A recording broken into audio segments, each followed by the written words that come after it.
Hello, this is Dr. Paul Cottrell, and we are recording on September 20th.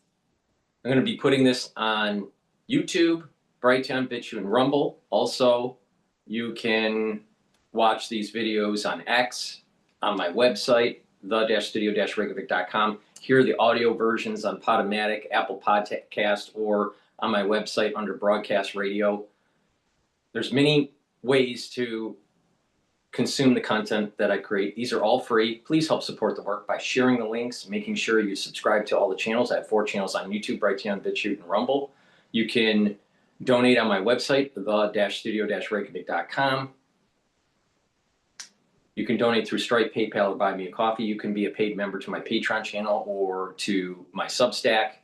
It's a great way to help support the work that I do. I do produce these videos for free. I have thousands of videos for free. Also, I'm going to tell you how to improve your health and be prepared for the fall and the winter. It's really important. If you pay attention to me, you'll be able to boost up your immune system and slow down the aging process.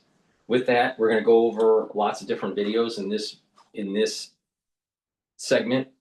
Please go to my store, the-studio-reykjavik.com. Take a look at the ebooks and the great supplements that I offer. And I also have course material on immunology and pulmonology. You get lots of PDFs and lots of videos to be able to learn about those topics.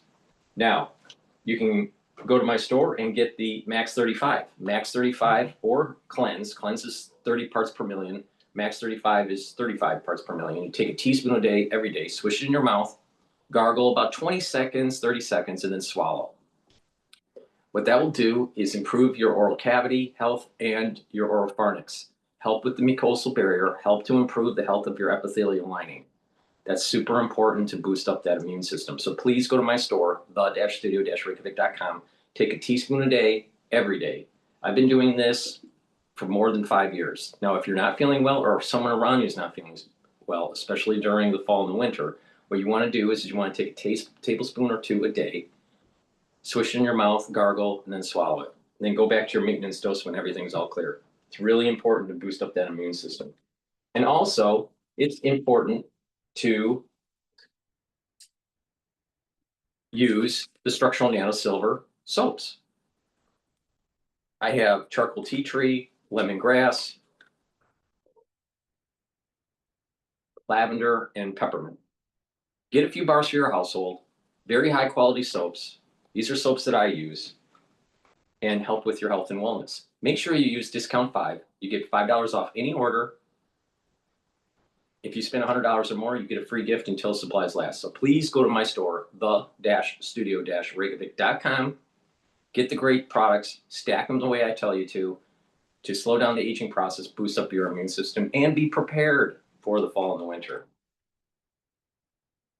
All right, we're going to go first to Victor Hansen about Western civilization has reached its turning point after Charlie Kirk's death.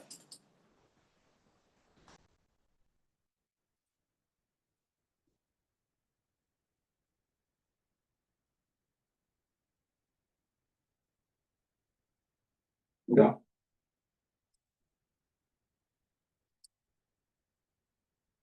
States, I think worldwide too, it's almost as if there were fuel when the death of Charlie Kirk ignited it. It's not a George Floyd movement at all or moment. We've talked about that. It's very different. It's building up frustration. It's not a top-down DEI mandate. Thousands of people are commemorating the death of Charlie Kirk. There's no tolerance for the usual left-wing socialist craziness, the abhorrent violent smears of conservatives who died. We're witnessing large-scale demonstrations in Ireland, Great Britain. The government of France has fallen. There is unrest in the Netherlands. It's a grassroots kind of collective shrug throughout Western civilization. I guess it could be characterized as enough is enough.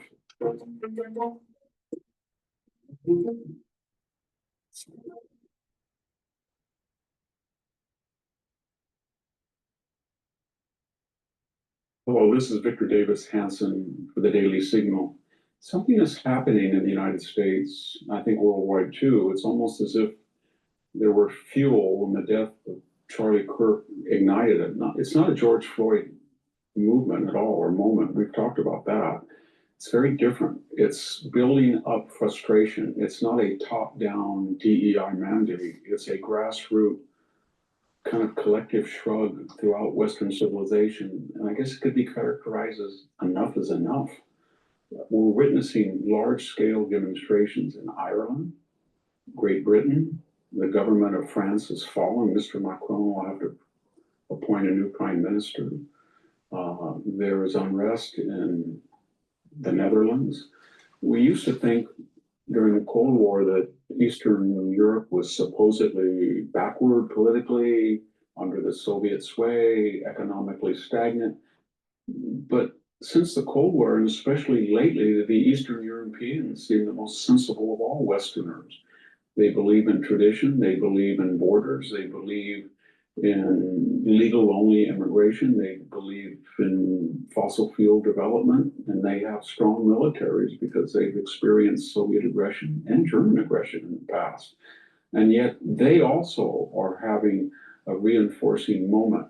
What is this moment? We're seeing it in the United States with thousands of people are commemorating the death of Charlie Kirk. There's no tolerance for the usual left-wing socialist craziness, the abhorrent, violent smears of conservatives who've died. And you don't see major bureaucrats or generals or Hollywood figures. Increasingly, they're not coming out and rejoicing because they feel that they're going to get a big pushback. This is not violent. It's just a collective shrug. And what is the shrug, basically? It's saying we're tolerant of people with alternate lifestyles, but whether we like it or not, the nuclear two-parent family for 2,500 years has ensured the survival of Western civilization. It gives us 2 to 3 to 4 children, and we can reproduce the species. We're tolerant of Islam and Buddhism, Hinduism. We have a multi-racial, multicultural population. But whether we like it or not, the foundations of the United States are Judeo-Christian as they are of Western civilization. In general, we have no apologies for that. The Sermon on the Mount is a unique document. We also are tired of what I call boutique anti-Americanism. We see Ilhan Omar suggesting that our elected government is worse than the dictatorship in Somalia. Or we see AOC calling Donald Trump a fascist as she has in the past. Or we see Rashida Tlaib just demonizing and damning the United States, even though her parents fled the Middle East to come here. And we're tired of it. It doesn't mean we're going to outlaw free speech or try to use the same tactics as the critics of America do. But what we're saying is we're a unique place. We're better than the alternative. We don't have to be perfect to be good. So you can say all you want, but we're going to not just ignore you. We're going to do our best to make sure your voices have no influence. And that's why people are taking to the street in Europe. They're saying an open border and illegal immigration brings in millions of people from the Middle East. They have no proven desire that they wish to readily assimilate, integrate into a culture and a civilization that they feel is antithetical to that of their home. And that presents a paradox because they voted with their feet to join the West, but they want to bring their culture and values into the West, which if they were successful would mean that the West would look like their homelands of which they have forsaken. Doesn't make sense. But we see the same thing in the United States. We have an open southern border. We're criticized by immigrants that come across. And yet, if we were to embrace the values and culture of Latin America and turn the United States into Latin America, then the immigrants would not wish to leave Latin America to find another Latin America. The left cannot deal with that paradox, but we can on the conservative side. So we're saying open borders does not work. We're saying that if you dismantle natural gas energy, if you dismantle oil, if you dismantle nuclear power, and you choose to subsidize inefficient and unreliable solar and wind, then you're going to be a pre-civilizational society. Germany was the juggernaut of Europe, and now it's pathetic weakling economically. Why? Because its energy costs are 4 times what they used to be, and it's not a competitive country. So what I'm getting at is people throughout the West say, we've sat still where we had open borders. We have let in millions of people that do not like us and do not share our values. We have opted for economic irrationalism, and that has in suicidal fashion harmed our economies and hurt our lifestyles. We have embraced critical legal theory, critical race theory that suggests that the criminal is a victim rather than a victimizer, and we see the effects, and the verdict is in, it doesn't work. And we see that our governments, our bureaucracy, our culture at large doesn't want to hear this message. And we know they're influential in the media, in the corporate boardroom, in the university, but they don't have one thing. They don't represent 51% of the people.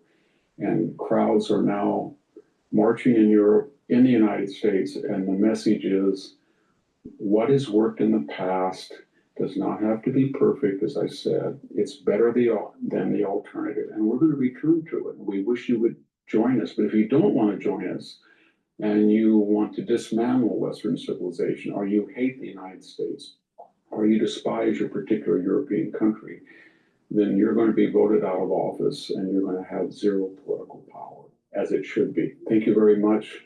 It's Victor Davis Hanson for the Daily Signal. I'd like to frame it in the context of, let's say, a bathtub. All right, you're filling the bathtub with, warm water, and the individuals in the society are in this comfortable setting. But then you end up putting lots of cold water in there. And eventually, over time, the hot water or warm water, the comfortable water, ends up becoming too cold. It's not so much about immigration. First, it has to be legal.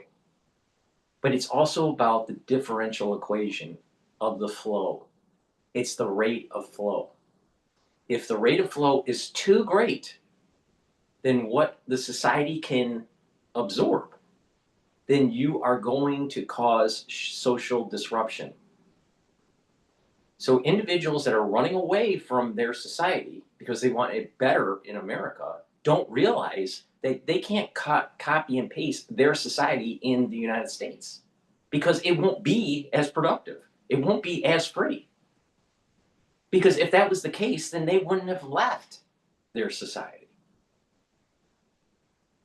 So the rate of flow and it being legal or illegal is super important here. So this concept that you hear from the ultra-liberal, oh, we're a nation of immigrants.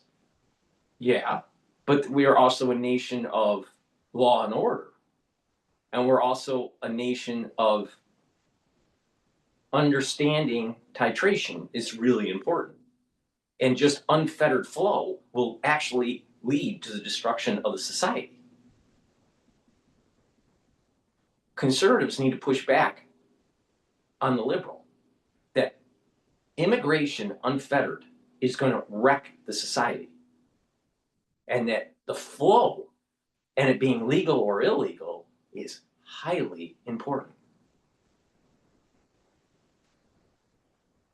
Please go to my store, the-studio-reykjavik.com.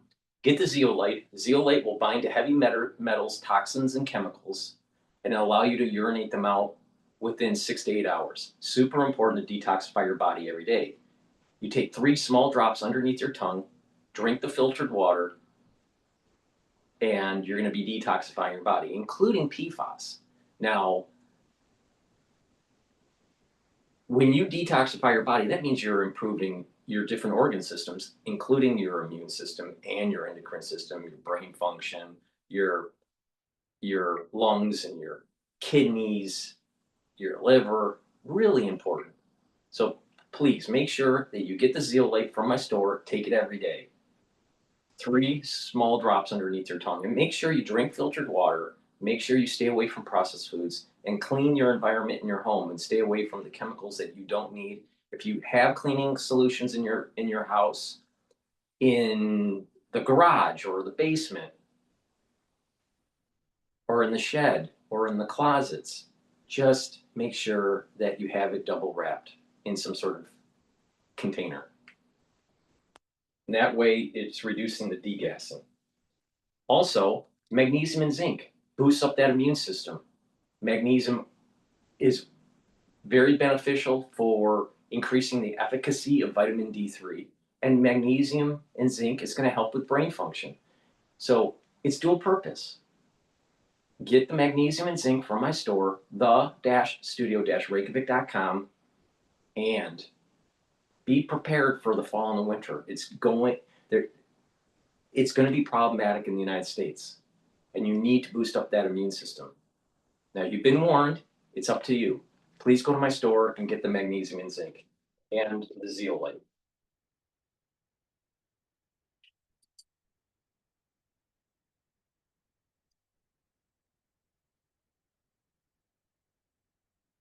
If your pet goes from weird to weirder, grouchy to grouchy. Was Article 4, as you suggest? In this city, we don't just wait for luck, we make it happen. Win big on non-stop action with over 4,000 of the hottest slots and electronic table games. Indulge in Ukrainian civilians against these ongoing Russian missile and drone strikes, and also doing something which Russia would definitely not like, and therefore demonstrating that there are consequences for behaving in this way. Yesterday, 3 heavily armed Russian MiG fighters violated Estonian airspace over the Gulf of Finland. That's happened before, but never for such a protracted period of time. The jets were in NATO airspace for at least 12 minutes. The longest incursion before that was about 1 minute over Estonia. NATO scrambled its jet fighters in response, and Italian fighter jets were dispatched. The Estonians immediately invoked NATO Article 4, which calls for a discussion with member states when the territorial integrity of a country has been threatened. While the Estonian, European and EU response has been swift and condemnatory, Donald Trump expressed little in the way of concern. It looks like that is how it's going to be with Washington. This latest violation of airspace, of course, follows a breach in Poland. What exactly is afoot? Joining me now is Keir Giles, Senior Consulting Fellow at Chatham House. Chatham House's Russia and Eurasia programme. Thanks so much for joining me, Keir. How worried should we be by this latest incursion? Well, the honest answer is we don't know. There's nothing new in this pattern of escalation by Russia, and it was predicted very widely after the previous incursions in Poland that you mentioned, that if there was not a strong response that was distinctly uncomfortable for Moscow, we should expect more of the same. More probing and testing of NATO's responses, stepping up until Russia does find that response. But there's a lot we don't know about exactly how this incursion into Estonian airspace played out. There have been a lot of calls this morning for Estonia, or the Baltic air policing mission that was in Estonia, the Italian aircraft, to have shot down these Russian planes in order to send a message to Russia that this had to stop, in the way that, for example, Turkey did back in 2015. Yeah. But there's a great deal that we don't know about how this played out. For instance, you mentioned that these aircraft were heavily armed. You might have that from a reliable source. It's not something that I see reported elsewhere. Right, no, I Exceed every expectation in the new 2026 Infiniti QX60 from King's Infiniti. Designed with distinction, the QX60 seamlessly blends sophistication and first-class comfort. From its driver-focused cabin with available massaging front row seats to advanced. Right, no, I'd seen it in one of the initial reports, which said that they were armed with hypersonic missiles. I don't know if that's true or not, but and I don't suppose we'll ever find out, will we? It's also the case that can carry hypersonic missiles. That's one of the main purposes they have been being used for in attacking Ukraine. But that doesn't necessarily mean that they were carrying them in this particular incident. It's one of the details that we simply don't know, in order to assess just how exactly NATO could have responded, should have responded, or whether they actually did everything correctly. Well, the pure denial from Moscow that the incursion happened at all, when, according to the Estonians, it happened, I think they first said 17 minutes in their airspace, and certainly 12 minutes units in their airspace. Does that suggest to you that it wasn't something which had been directed from the Kremlin, or that it was simply a case of the Russians lying again? We shouldn't pay any attention to denials of anything from the Kremlin after the very clearly established pattern of the Kremlin denying more or less anything. The Polish incident in the previous week was slightly different. There was a much more ambivalent response from the Kremlin, a slightly delayed one, almost as though they'd been taken by surprise, and then saying, well, we didn't plan to attack anything in Poland, which of course leaves open a wide range of possibilities of what they did plan to do, including sending these unarmed drones into Polish airspace. Here, though, it's much more similar to the classic Russian pattern of simply denying everything and pretending it didn't happen. There were no consequences, were there, for Turkey when, and I think it was only a matter of seconds or a minute or so that Russian fighters entered Turkish airspace, and they were shot down immediately, and there was not much comeback from Moscow on that, was there? Well, there's a lot of mythology around this as well. Neither of those things are exactly true. It's true that on this last pass over Turkish airspace, that Russian Sukhoi 24M bomber was only there for a matter of seconds, but this was after a repeated pattern of infringing airspace and repeated warnings from the Turks that this would lead to an incident where they would be shot down. And in fact, they'd previously shot down Russian drones in the same area. So it wasn't out of the blue. It was Russia repeatedly testing its luck and then finding that its luck ran out. Also, there were severe countermeasures from Russia against Turkey afterwards. There was a prolonged period of economic warfare. It ended up with a Turkish apology. But, and the key point here for people who are looking at this incident in Estonia, but there were no more violations of Turkish airspace in that manner because Russia knew how they would be dealt with. Yeah, we heard a couple of weeks ago on this program from a writer and academic, German academic, about the possibilities of World War III. It's just somewhat worryingly, he cited Estonia and the Russian invasion of the very island over which those jets later flew. Again, that's not exactly right. If you're talking about Kala Masala, he's not talking about the island of Vainlo in the Gulf of Finland, which is where this incursion was taking place in the airspace around that. Also, his suggestions of how exactly Estonia could be targeted by Russia have been questioned by people who are familiar with the terrain there. Now, I look into this quite a bit. My own book is called Who Will Defend Europe? But it's actually not necessarily the frontline states that are the targets here. Russia's been practicing delivering damage using tools like these MiG-31s and the missiles that they carry at immensely long distances. So you don't have to be a neighbor of Russia to be at risk from this. No, indeed. What's happened now, of course, is that Estonia has invoked Article 4. There will be a meeting next week of NATO member states to discuss what action to take. It all seems drawn out and rather long-winded. Does it send the right message to Vladimir Putin? It very much depends on whether action follows. Article 4, as you suggested, is just a means of saying, we have a problem, let's talk about it within NATO. But then if the talk leads to some kind of action that Russia is going to dislike, that's a great deal more meaningful. Now, people often ask why Article 4 and not Article 5 of the North Atlantic Treaty, the one that actually is supposed to trigger action by NATO member states. Neither the Polish drone incursion last week nor this incident actually meets the criteria where Estonia could be at all confident that they would have people on side. That talks about an armed attack, which is an incredibly vague phrase these days when there are so many different varieties of possible armed attack. But nobody would be calling Article 5 unless they were absolutely sure, beyond doubt, that they would be supported by other NATO member states and that this would lead to some kind of meaningful action. No, indeed. Given that they will be meeting and that some sort of action might be taken, no matter how minor, two things that we've heard already. One is financial, which is seizing more Russian assets or using those assets to fund Ukraine and its war against the Russian invasion. The other one, far more controversially, was the creation of a no-fly zone over northern Ukraine, where it borders the Baltic states or is close to the Baltic states.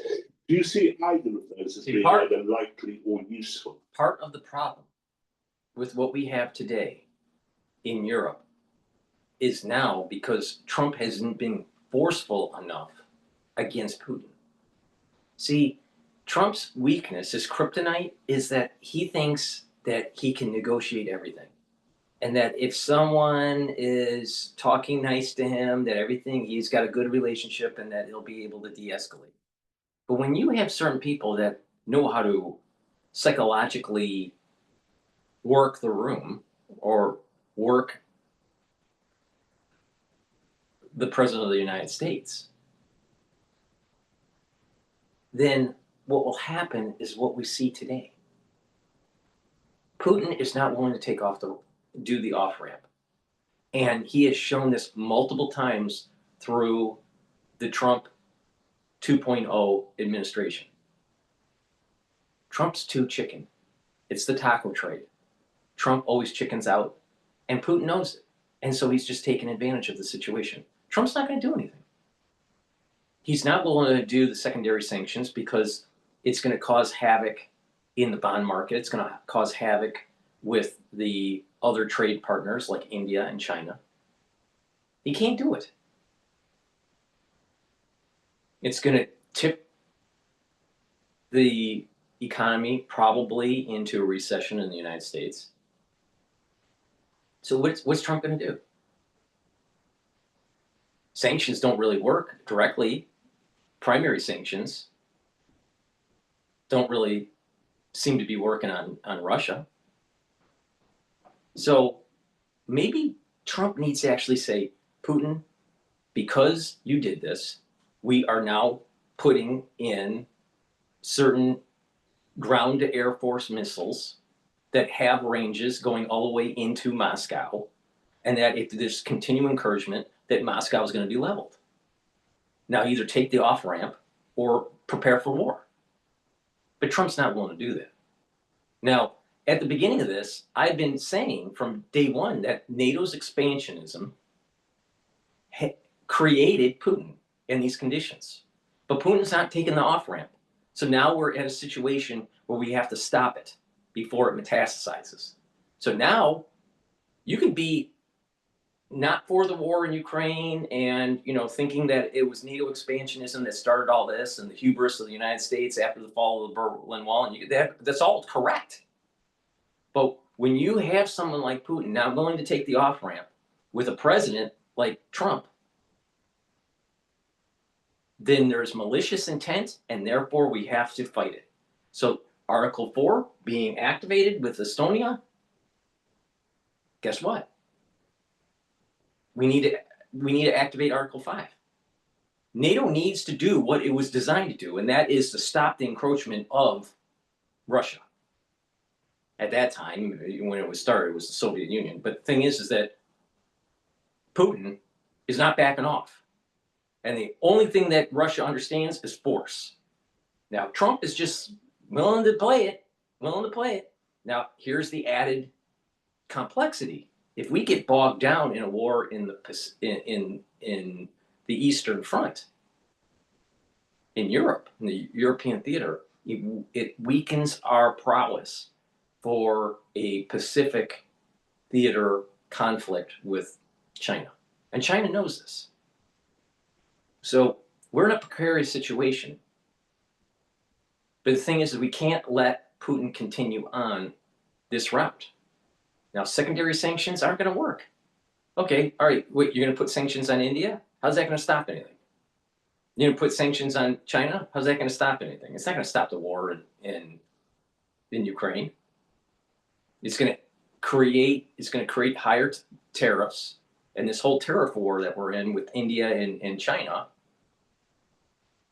is just going to exacerbate the inflationary effects that we're just starting to see. That's minimal at the moment, but could be at a much larger magnitude in a few months if there was secondary sanctions. Now, there's probably one group of people that are thinking, well, let's just continue on and grind this out, and eventually Putin will decline in support and in economic prowess to conduct the war. That might be true. But the thing is that he's probing. He's probing, and he's now within a month, he's flown over two NATO countries. Two NATO countries. What's NATO going to do? So it's a combination. Europe is too weak and not willing to fight.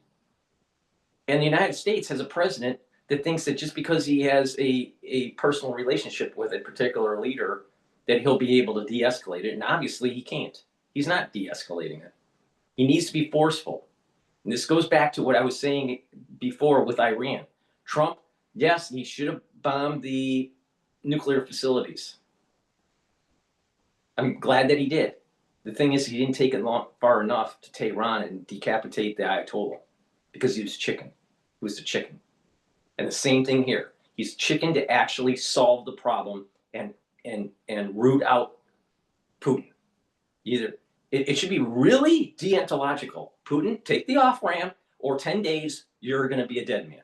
It's that simple. He's not willing to do that because he chickens out.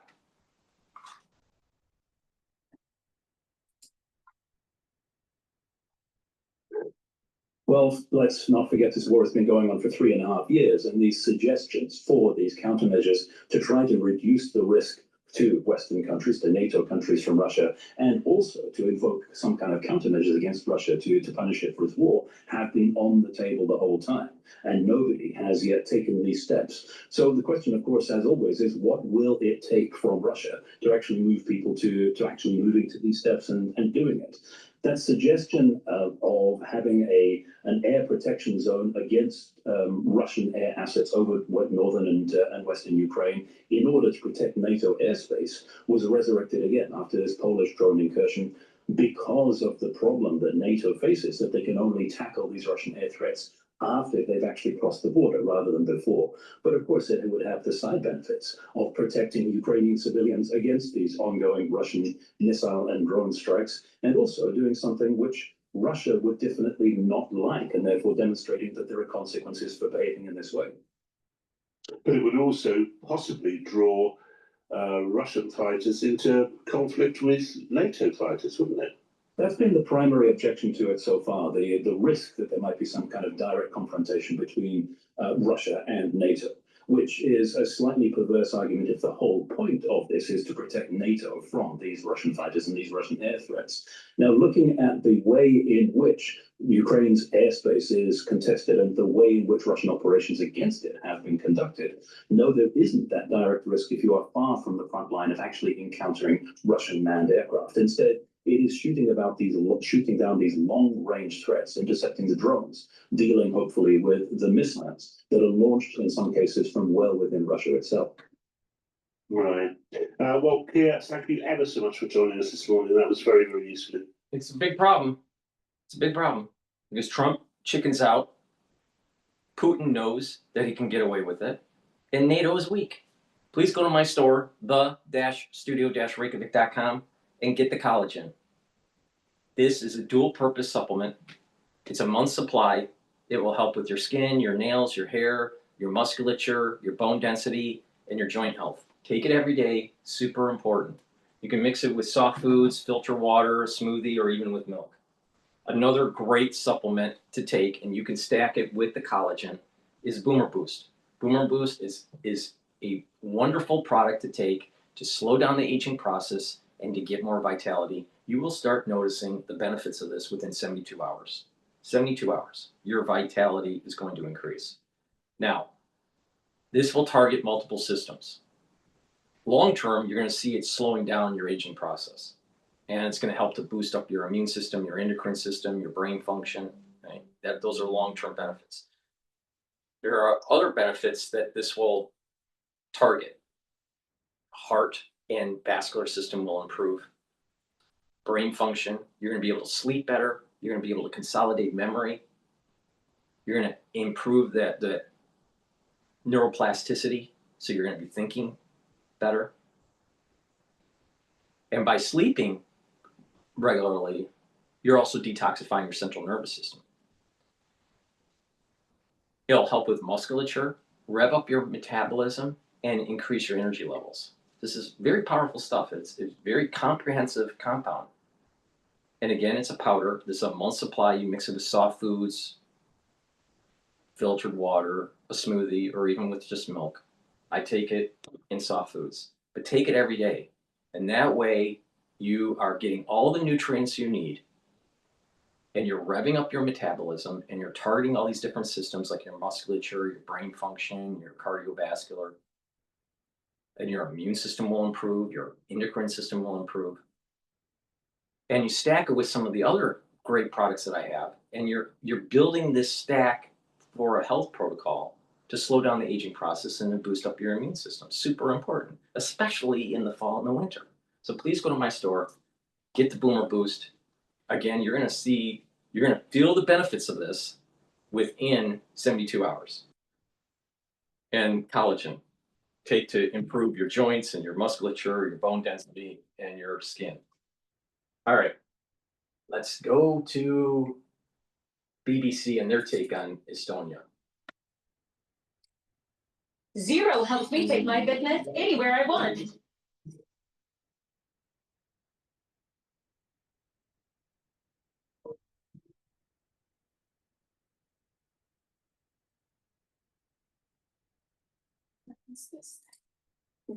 I know.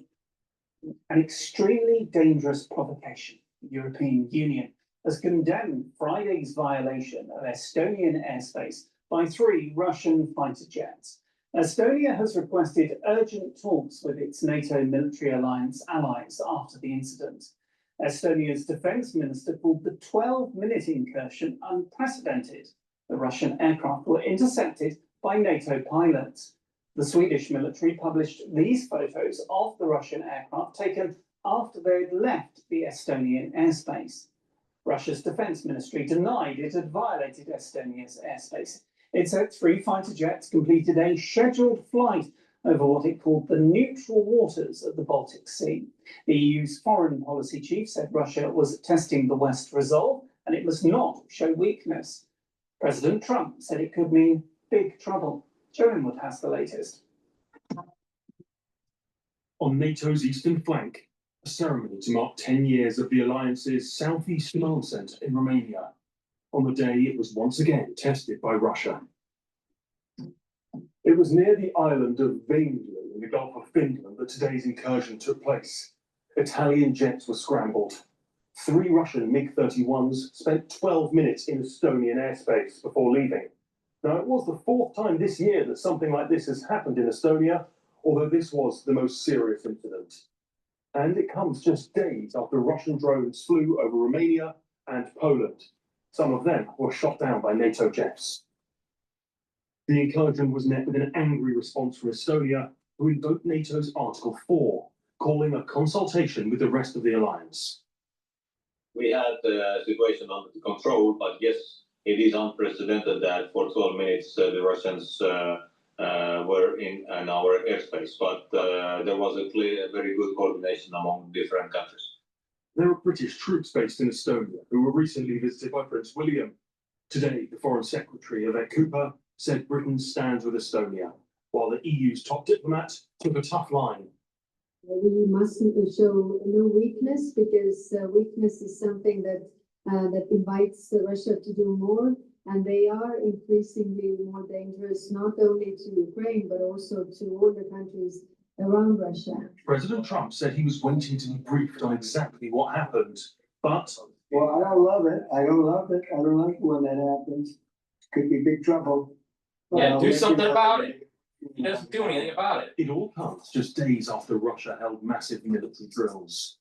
Moscow has always denied trying to provoke NATO, but few in the alliance believe that, and fear their resolve will soon be tested again.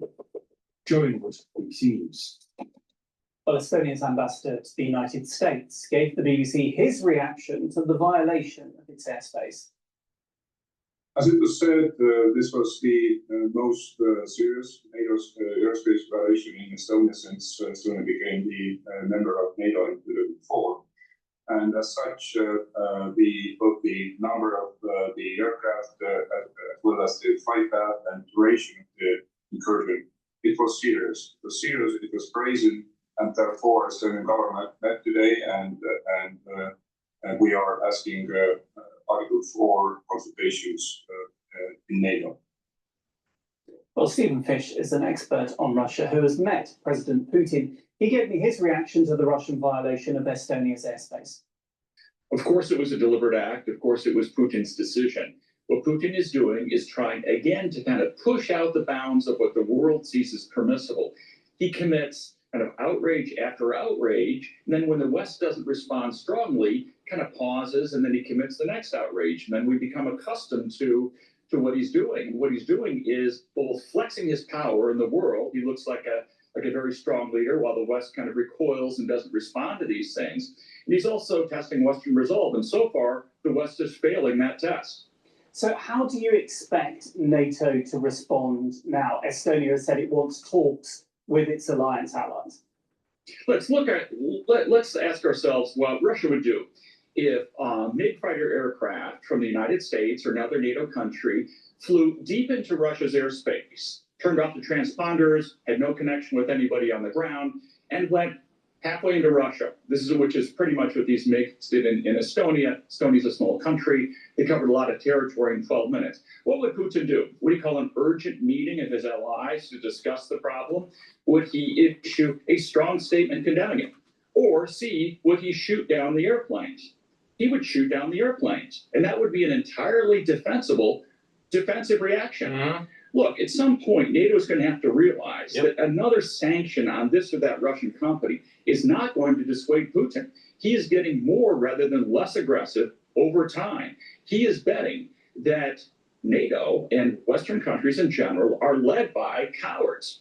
And he's betting that people in Europe and the United States are so risk averse and so addicted to comfort that they're not willing to take chances to protect their very own security. And again, so far, he is proven to be right. And is that partly because he thinks President Trump won't do anything? He said he's it's a combination that Trump isn't going to do anything because Trump always chickens out, and NATO is inept.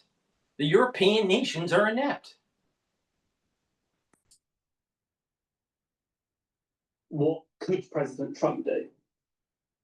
Well, President Trump could head a strong NATO alliance, and the United States and the rest of NATO countries could basically blow the Russians out of Ukraine in about 48 hours if they decided to do so, without even entering Russian airspace. That would be a strong action. That's the kind of thing NATO perhaps should have done several years ago. He could also just, join with the rest of NATO allies and try to put forward a strong front. The problem is Trump is much more interested in being Putin's friend and in kind of joining Putin's Autocracy International as a junior partner than standing up. No, that's not true. What it is that Trump is afraid of war. He's afraid of it. He's afraid. It's that simple. It's not about him joining, some alliance or whatever. Now, if they were smart, it would convince Putin, back off, get off the off-ramp, get integrated with the United States economically and with the Western powers, and be a partner against China when the United States goes to war with China. But instead, Trump is like, I'm not going to have a war in my presidency. Yet it's going to make it worse for the next president. Trump is setting up. Trump during his presidency is going to set up, quote, peace and prosperity. But the reality is, it's kicking the can down the road for a much larger event to take place, where there's going to be a bubble and a burst of the AI boom, and this deregulation with derivatives, and this suppression of the interest rates will lead to a bubble that's going to burst. But it's not going to burst during the Trump administration. It's going to burst in the next administration. And that war that he's kicking the can down the road is just going to get worse. Just going to get worse.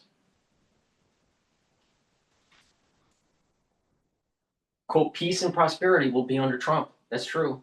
The stock market will be at all-time highs, and we won't be engaged in a war. But believe me, after Trump, it's going to be a lot worse. It's going to be a lot worse because he was chicken. He was chicken. It's all talk and no action. Serve world peace in the United States so well. Putin knows that Trump is on his side. At the very least, Trump will never stand up to Putin. We know that very well. Obviously, that complicates things for European leaders, but it also means that they have to be extra strong, extra united in facing down the Russian threat.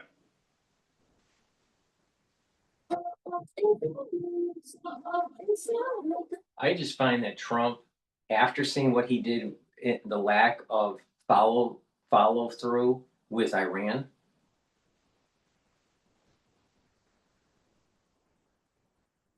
proved that he chickens out. He could have easily decapitated or let the Israelis decapitate the Ayatollah, literally, and to let secularism blossom and have a democracy in Iran instead of a theocracy. Could have done it.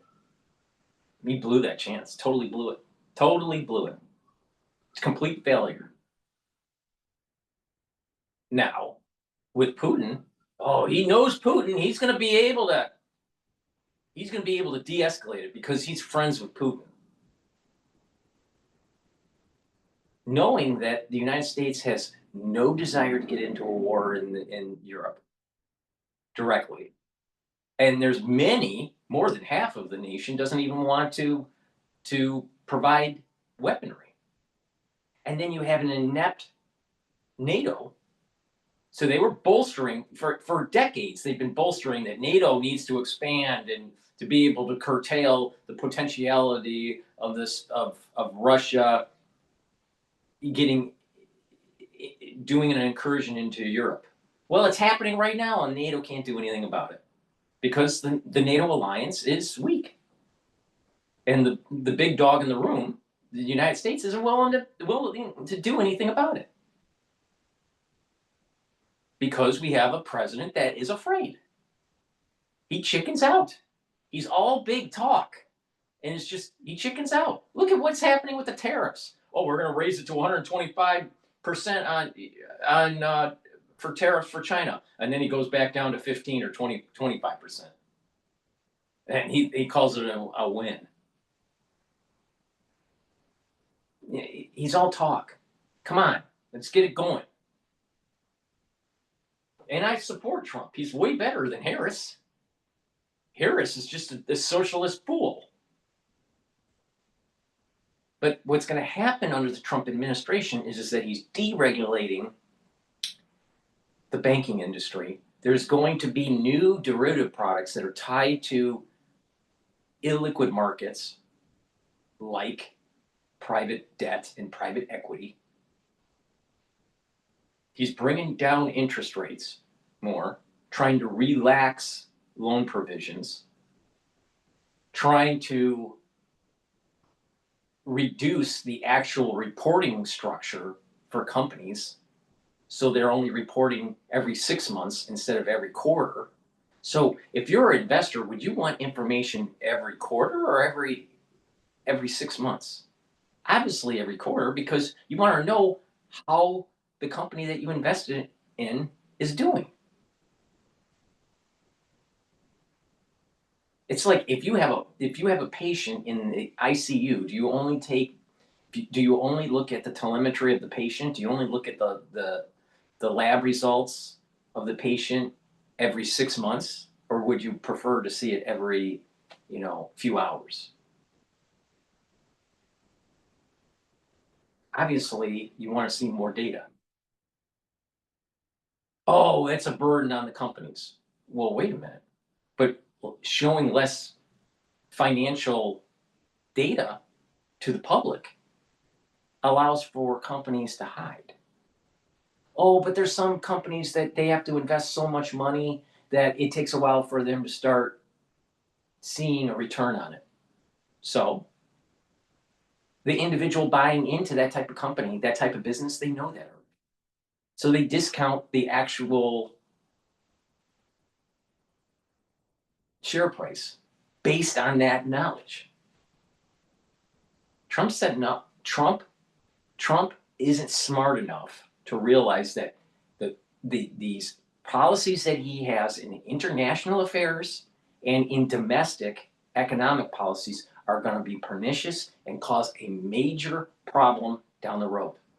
A major bubble, and he is going to cause a situation where our military, after he leaves office, is going to be dealing with situations in Europe and in Asia that we probably can't properly execute because our military is thinned out in a European theater and in an Asian theater. But during the Trump years, it was really good. He's going to get on stage and he's going to go, I didn't have any wars. My economy's great. And then the next president that comes in, maybe a Republican, maybe a Democrat, doesn't matter. And the economy blows up. The world literally blows up with war. That he just keeps on saying, I was fine, I was great, not realizing that his policies were actually what set it in motion. Trump is failing right now. Please go to my store, the-studio-reykjavik.com, and get the complete multivitamin. This complete multivitamin has the multivitamins that you need for proper enzymatic activity so your cells work properly. This is a foundational supplement that you build off of. Now, this is easy to digest. Take it with the probiotics. I either have the powdered version, which is what I normally take, or the veggie cap version. Both are very high quality, and by taking a probiotic, you're helping with your skin, the health of your skin. You're also helping with your immune system in your gut. You're increasing the mucosal lining. You're improving the concentration of your IgAs, which is a type of antibody that's super important for your immune system in your gut. You're going to be able to absorb your foods better and your metabolism will improve. You're going to be able to sleep better. You're going to be able to consolidate your memory. You're going to be able to detoxify your central nervous system. There's multiple benefits by having a good gut biome. So please go to my store, the-studio-reykjavik.com, get the probiotics that I offer and stack it with the complete multivitamin. That's the foundational piece so you can slow down the aging process and boost up that immune system. Now, the first pillar that you build off of this foundation is the Max 35 or cleanse. Take a teaspoon a day with that, but that will boost up that immune system. The second pillar, C60, soaks up free radicals. And the third pillar, turmeric, ashwagandha, and lignans, helps with your immune system and your cardiovascular system. And the last pillar, boomer boost, revs up that metabolism and increases those energy levels. When you look at that stack that I just told you, and you do that every day, you're going to see huge benefits with your body, and you're going to start slowing down the aging process, and you're going to have more vitality. Use discount 5, you have $5, you get $5 off any order. If you spend $100 or more on an order, you get a free gift until supplies last. But get the probiotic and the complete multivitamin as your foundation to build off of. All right, this is about Dearborn. I was thinking I had cancer. I thought I didn't have much time. The only thing that gave me some peace was that I had this great Guardian life insurance.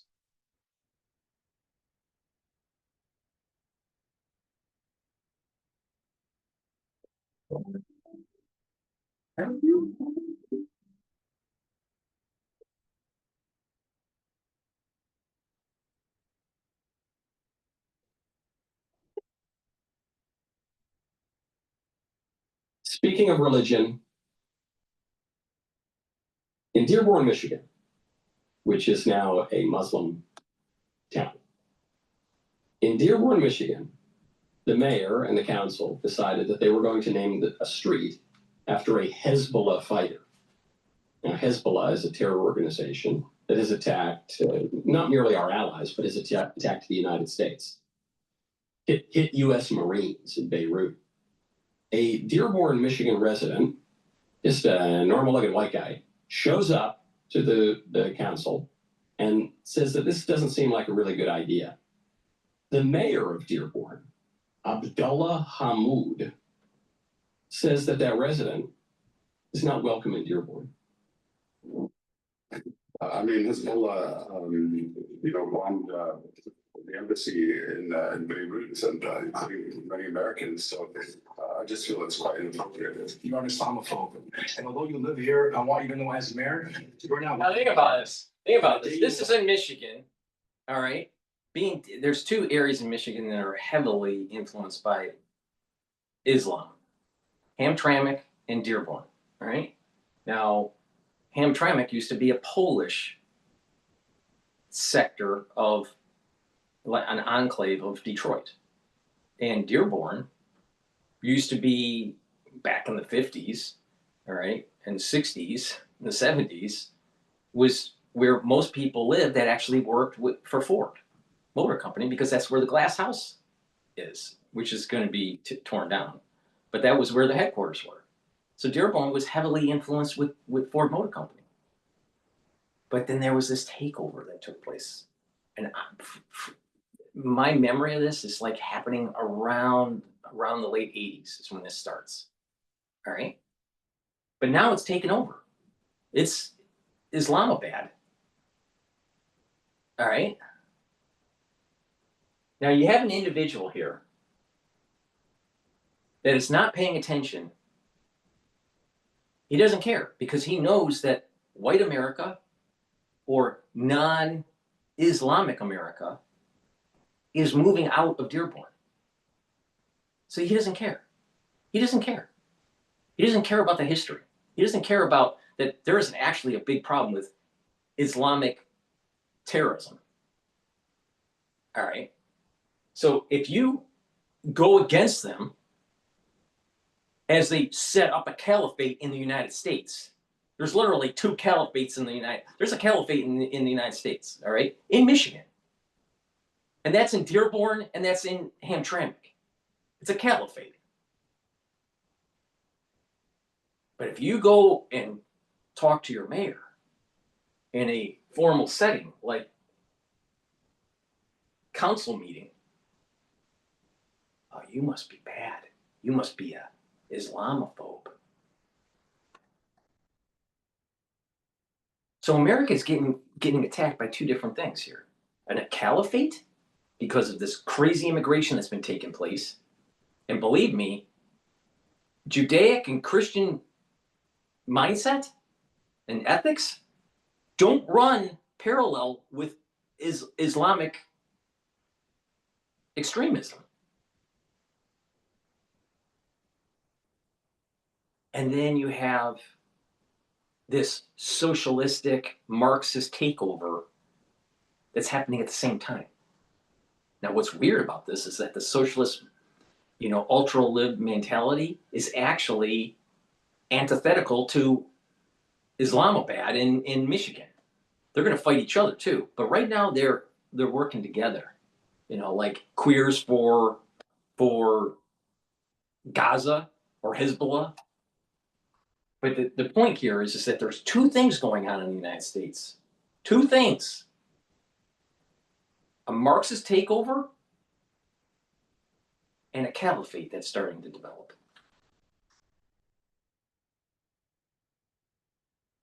Abdullah Hamoud, Dearborn mayor.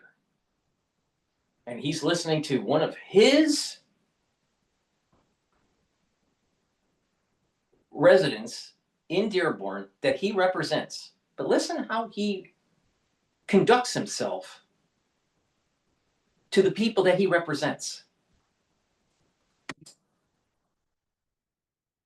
Today, with the day that I launch a parade celebrating the fact that you moved out of the city, because you are now somebody who believes in coexistence. You don't believe in coexistence. Isn't You that don't crazy? Isn't that crazy? See, what starts with the caliphate is that they get involved, they get in control of the city, and then they start pushing people out. They start pushing. So it's not about America. It's not about adapting to the cultural norms. No. They want to push out the cultural norms. So he represents that guy, and he basically saying, I'm going to have a parade when you leave the city. What, with the taxpayer dollars of the Dearborn residents? Why? And how can you have coexistence if you're telling your white constituency that's not following Islam that you're going to celebrate when they move out? What? Hey, America needs to wake up. There's a caliphate that's starting, and there's a Marxism that's starting. You got to push back. tolerance, which is why you need to leave this city. Because you object to Hezbollah. You object to honoring a man whose organization murdered Americans. And so you need to leave. I'm the mayor, and you need to leave. The nativism will increase. I said at the top of the show that the consequences will increase until behavior improves. I think the nativism is going to increase too. I think the recognition of America's fundamentally Christian identity is going to increase too. I think the demands for immigration restriction and deportations are going to increase too. I think Republican victories are going to increase too if that clip and others like it are played in the lead up to the midterm elections. People look at that. They look at that clip. And the inescapable conclusion, if your brain hasn't totally turned to mush, is how did we get here? Hold on. Put ideology aside, put my vaunted principles aside. I'm just observing that political situation. A Muslim mayor of a town tries to rename a street after a terror organization that has murdered Americans. An ordinary American resident of the town shows up and objects, and the Muslim mayor says, if you don't support Hezbollah, you're not welcome here. Whatever we did to get to this point, we got to undo it. It's real simple. When you go to war, you almost always import that group of people into the United States. It's happened all the time. All right? You go to war with Vietnam, we had a bunch of Vietnamese that came. You go to war in the Middle East, you have a bunch of Middle Eastern people that come in. It happens all the time. All right? That's one problem. The second is, because of the lack of immigration law or following immigration law and having a porous border allowed for this to metastasize. The third issue is that individuals keep on thinking that when they come to America that they're going to assimilate. And I'm telling you, Islam with this caliphate mentality is antithetical to the Constitution. So the problem with the caliphate and the establishment of the caliphate is the same problem with Marxism. They don't believe in capitalism. They don't believe in the Constitution. And they want to destroy what we have. They want to benefit from the greatness of this country and then destroy it. Now, what's Americans going to do about that? The ones that want to support God, country, and family. The ones that want to support the Constitution. Because remember, the Constitution is more important in your life. More important in my life. More important in anybody's life. The Constitution is paramount. Paramount. So what are you going to do about it? What are you going to do about it? Are you going to push back? Are you going to say enough is enough with this caliphate horseshit? Enough is enough with this ultra-liberal bullshit? Enough is enough about actually causing harm to individuals with this whole push for gender dysphoria and the psychological warfare that's taking place chemically And socially,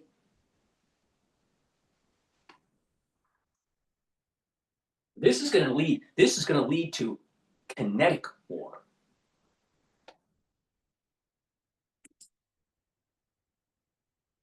Which include. Right now, go to hallow.com/Knowles. This month, one of Hallow's most beloved prayer challenges returns, Saints in 7 days. The point is simple. The saints are not just distant figures on stained glass windows. They were real men and women whose lives, with all their struggles and triumphs, reveal the grace and glory of God.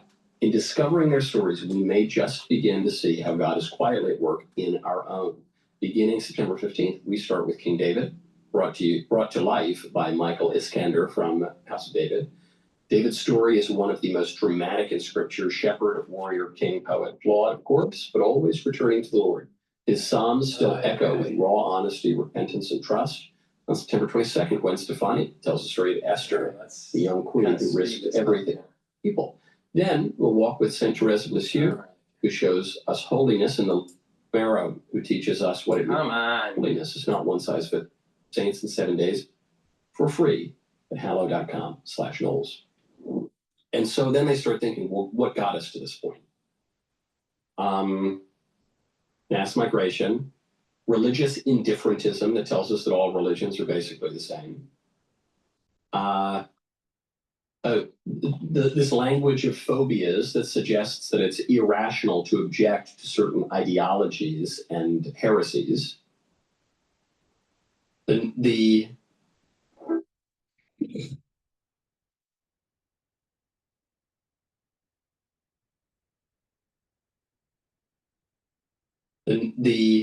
notion that religion has nothing to do with public life. I think the Muslim residents of Dearborn have just thrown that out. The notion that anyone can be an American just by virtue of coming here and maybe passing a test, all those things get thrown out. The notion that diversity is our strength, is Dearborn stronger today than it was 30 years ago? Who would conclude that? Nope.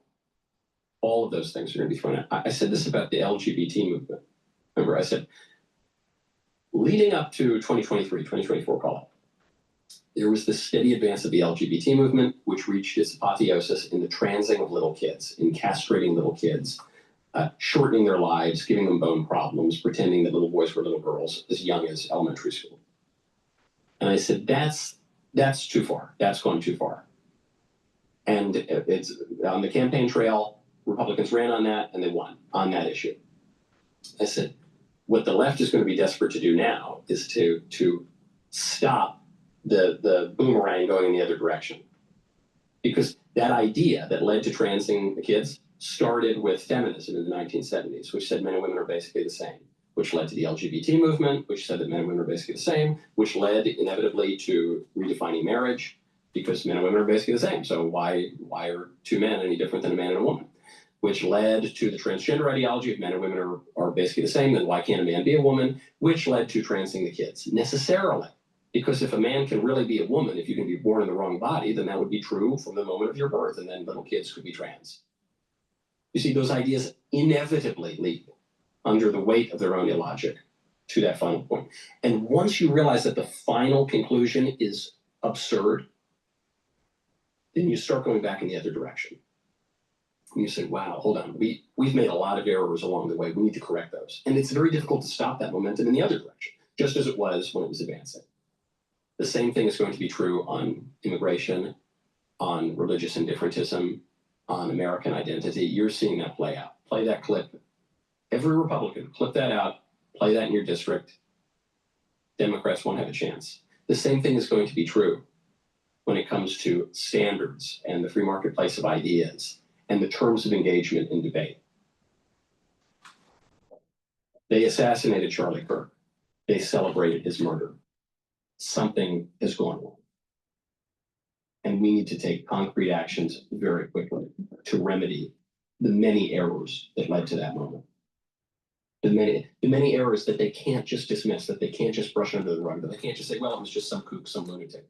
No, it was the American left, people who identify as very liberal, being 8 times as likely as people who are very conservative to celebrate the death of their political opponents. It was the outpouring of minimization and celebration of Charlie Kirk's assassination. It was the lies that were told on the networks that are licensed by the government. It was all of these things. It was the normie on Facebook. It was your cousin. It was your coworker who was happy that Charlie Kirk was killed for merely stating the things that all of you believed. I don't know. That probably was. Maybe I'm getting too old, but the thing is, I'm not really understanding when they're using some of these terms like normie and furries and all. I mean, like what planet are we fucking on? I mean, just use fucking English. God. Or moderate version of the things that many people believe. That's a change, and that's created a reaction moving back in the opposite direction, which is very, very good. We need to keep that momentum going. If you like that clip, make sure to ring the bell and subscribe. We'll see you next time. Take the next step in your financial journey. Private.com, where money means more. The bottom line is this. You got to start pushing back on the caliphate and Marxism because it's metastasizing in the United States. Are you going to fight for your Constitution or not? Because the Constitution is far more important than your life. Please go to my store, the-studio-reykjavik.com, and get the structural nanosilver toothpaste. This has no fluoride. This will whiten your teeth, freshen your breath, help with the health of your gum line, and reduce inflammation at the gum line. Super important. And it's also very important to take during the fall and the winter this year. Be prepared. Get a few tubes of this toothpaste for your household. Be prepared. The fall and the winter is going to be a problem. Please go to my store, the-studio-reykjavik.com. And oh, by the way, when you have some time, fight back. Fight back. Stop the caliphate and stop Marxism.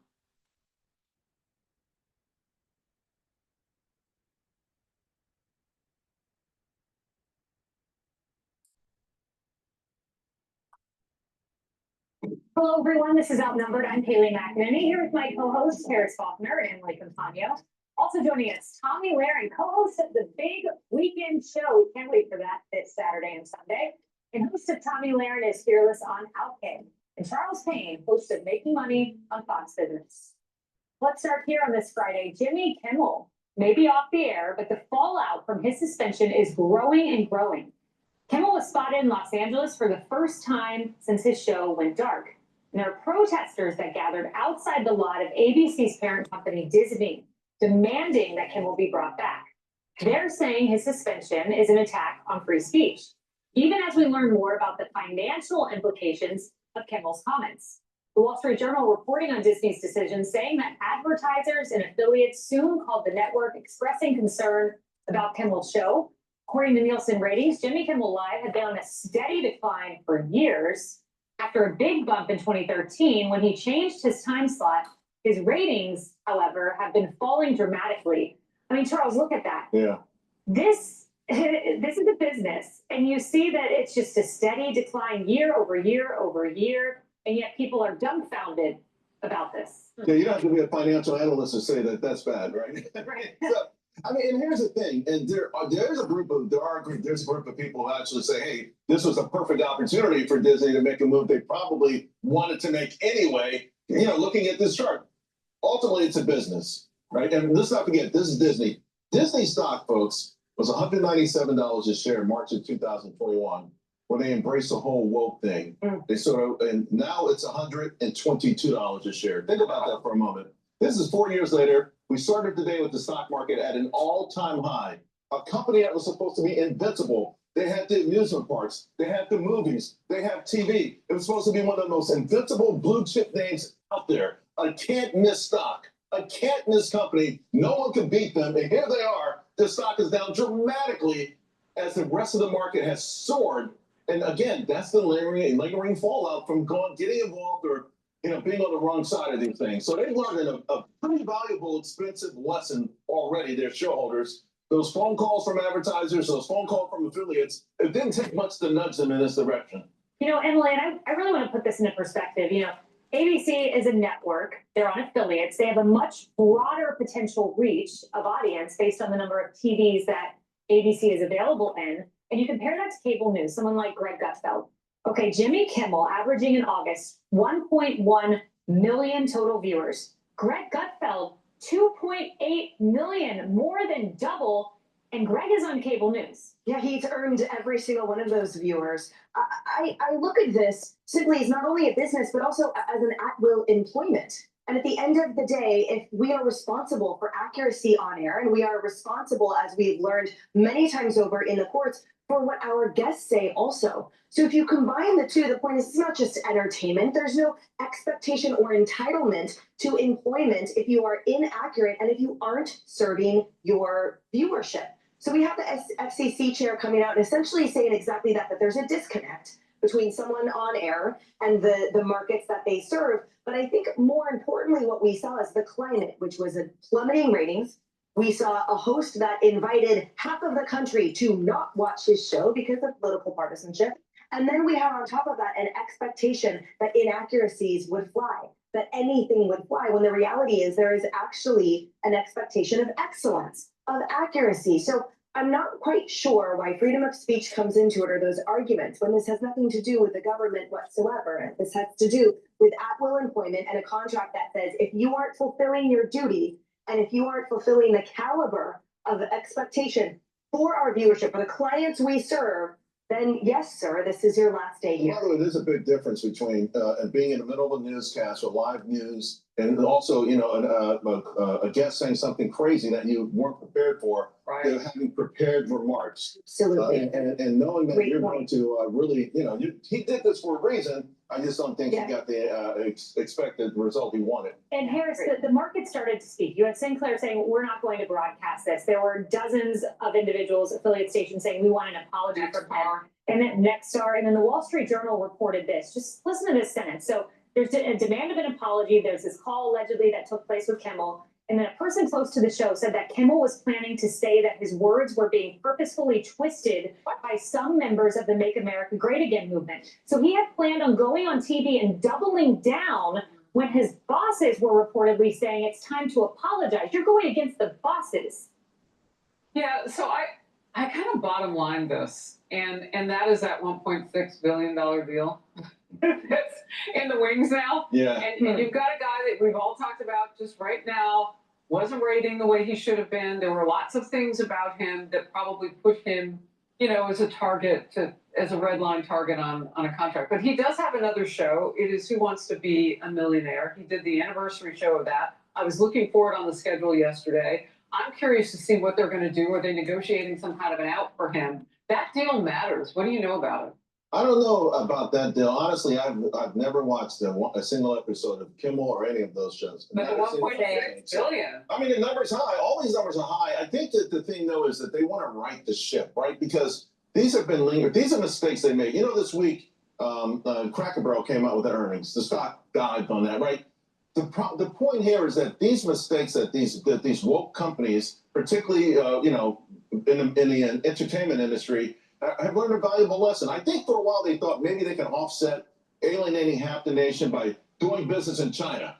You know, I think that was Starbucks. I think Nike and Starbucks kind of felt like, okay, whatever we lose here, we'll make up in China and other places. That's backfired on them, right? Nike stock is in the toilet 5 years later. Starbucks is struggling. So, you know, you have to embrace your core audience and don't alienate them first and foremost as a business, really. Think about what he just said. All right, we have about 300, and let's just use 350 million people in the United States. I think it's around 330. But all right, who knows what the number is? But let's say it's 330 million, 350 million. All right. So you have about half that population that is going to be for buying your product. And let's say another half is not. But if you go to CCP China, who have billions, you know, has 1.4 billion, 1.2 billion or 1.4 billion people, then maybe if you align with the Communist Party, if you align with Marxism, if you align with anti-America, that you may be selling more goods. And maybe that is the strategy with some of these companies. But like I said, don't bet against America, because eventually America will rise up. The flag will not fall. The flag will not fall. But that doesn't mean that it's going to be easy going. We patriots need to fight back. You know, it's Disney. I mean, this used to be like everyone would huddle around Sunday night. You know, I was always bittersweet for me because I didn't have to go to school the next day. But still, it was great that you know, like it was part of Americana, and they pushed that away. Tommy, and the key demographic is 18 to 49. It's young people. And he had cratered among young people. I mean, again, just looking at the average, 129,000 in August, comparing that to Greg Gutfeld, 327,000. Young people were saying, we don't want to watch. Right. Well, to your point, Charles, I think it's really important. You know, as someone who grew up in the Midwest and Middle America, I am the audience, right? My family is. Build a website you love with Wix. For your words, create your brand, your opportunity, your breakthrough. Feeling a vibe? Run with it. From can't look away to gotta have it. Make every detail yours. Bring out what's hot. Remove what's not. Crystallize it. Instantly set a tone that speaks in your voice to your audience. Keep moving. Your site grows with you. Add solutions that meet you where you are and take you where you want to go. Smooth to make, easy to love.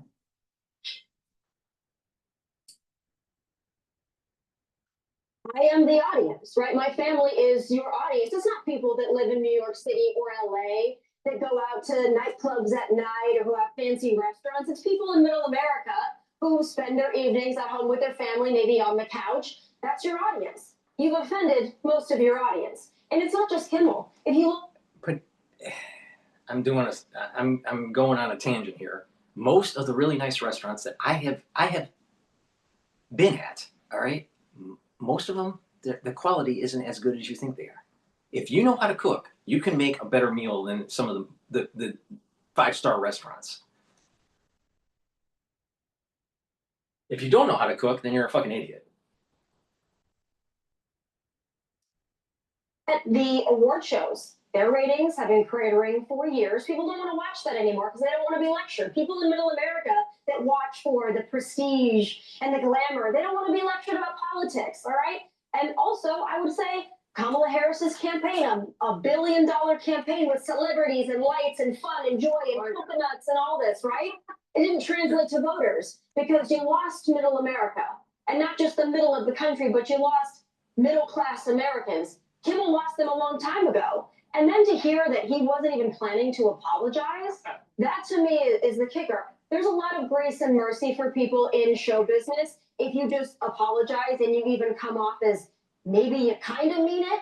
But when you say, no, I'm going to say actually it's MAGA's fault again, I think that's where ABC took a step back and said, this guy is pretty disconnected from our audience and he has no intention of reconnecting. You know, Charles, there was in the Wall Street Journal report, 2 executives are the ones who said he would temporarily step down. Do you think he comes back? It's 50-50, I would imagine. It's 50-50. It's hard to imagine that they will be able to curb his well, they will never be able to curb his internal hatred for half the nation. And it's hard to say, how can you contain that then? How can that not come out from time to time? Right. So he's a liability. He's a liability that's no longer. He didn't just get that way, but at one point that was the hip thing. Everyone thought it would work. Everyone thought it was okay, and they've learned what's now a very valuable lesson. It looks like they finally learned that lesson. It was once the hip thing. Well, it is hip no longer. And footnote on that is Jimmy Kimmel. Hey everyone, I'm Emily Campagno. Catch me and my co-hosts Harris Faulkner and Kaylee McEnany on Outnumbered every weekday at 12 p.m. Eastern. Or set your DVR. Also, don't forget.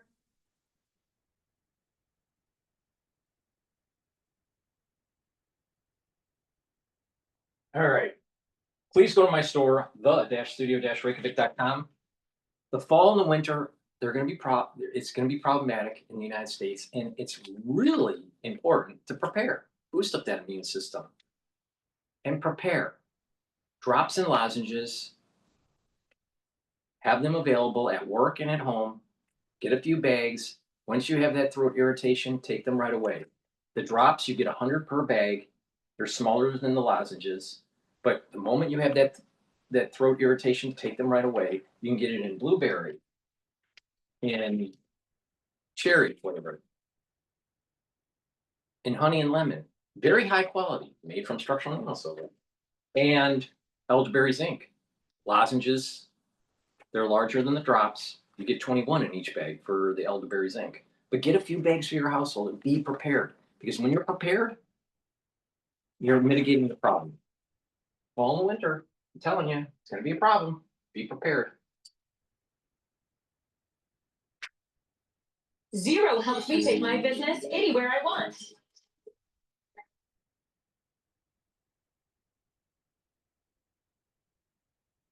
Leap into the world of Drawn to Life. See it live only at Disney Springs.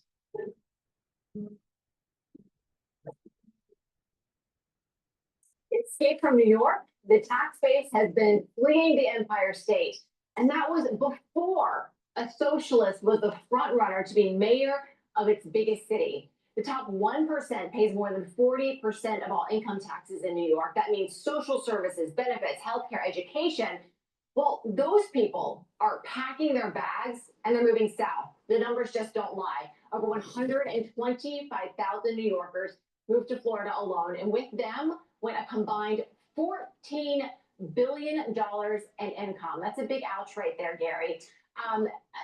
Do you think that the flow of people down south to southern states like beautiful Florida, is that going to stop when Mamdani is elected?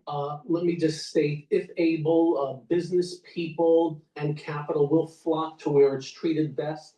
And all I can tell you, in my city in Florida, you have stores, restaurants, schools, hospitals, you name it, going up because people keep coming in, and they are coming from New York and other states, other blue states that continue to disrespect the taxpayer with high taxes and ridiculous regulations, fees, fines, mandates, you name it.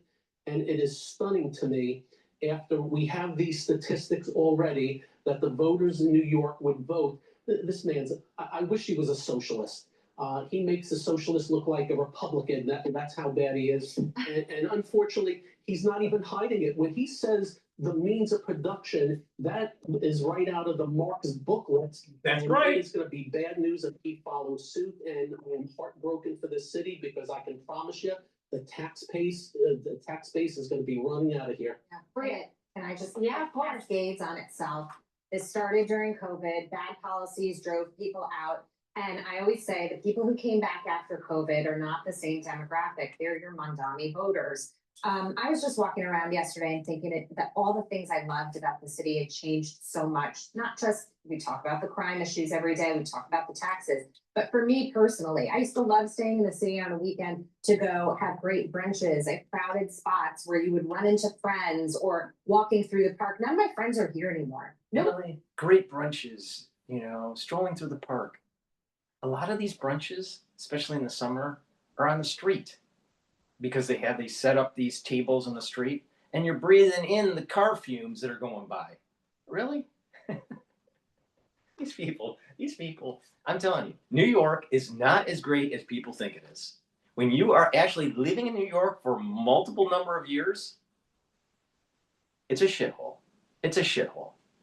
And most people that have these great brunches and stuff like that, they don't even know how to, there's, what I've noticed with people in New York, especially ones that have a decent amount of money. All right. Let's say upper middle class, but I would say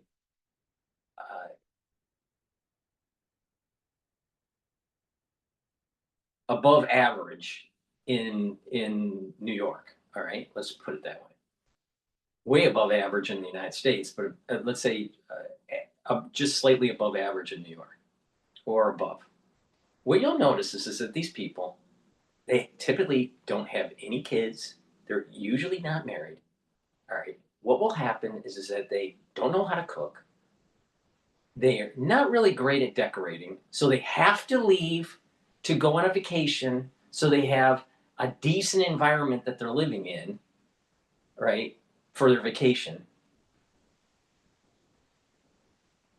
And then they come back to their small dwelling in New York that costs them a fortune.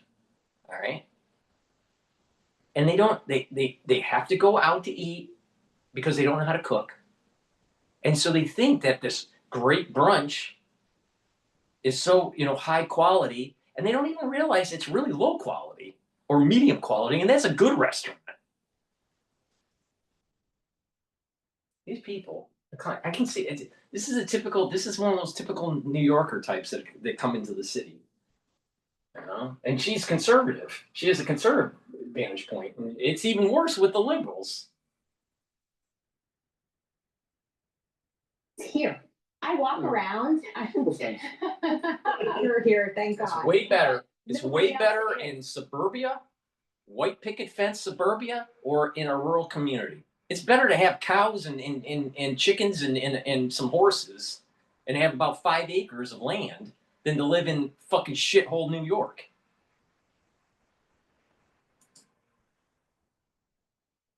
So when I walk around neighborhoods that I used to love to just, shop and shop for this and shop for that, it feels so different. That all of this that It's I'm so paying for, frivolous. I'm not really Her life, she's just explaining a life of frivolousness. getting the same enjoyment out of it. And now I fly away, with my feet, or literally fly on the weekends because I don't want to be here. Which raises the question again, why did Kathy Hochul, governor of New York, endorse Mamdani? She has said she doesn't agree with him on his tax policies, that he wants to hike taxes on New Yorkers, but she must see the same data that we just talked about too, and knows that her because the Democratic Party is not going to be pushing for the midterm elections centrists. They're going to be pushing ultra liberals. That's why. It's very simple. It's a Marxist takeover. As taxes are going up, and he wants to just hike them even further, impose a 2% income tax on Big Apple residents making more than $1 million a year. He wants to raise the corporate tax too to match something like New Jersey, which that's a whole separate topic. We know that's not good. Yeah. Why, Brianna, would she endorse him if she says she doesn't like his tax policies, and we can assume she knows what that's doing to the state? Because Kathy Hochul is the worst governor in America, and I don't say that lightly. That being said, if you got competition. Gavin Newsom is definitely neck and neck on this one, but Kathy Hochul legitimately hates everything America stands for. And it does give Elise Stefanik a little bit of a boost, obviously going into this gubernatorial race.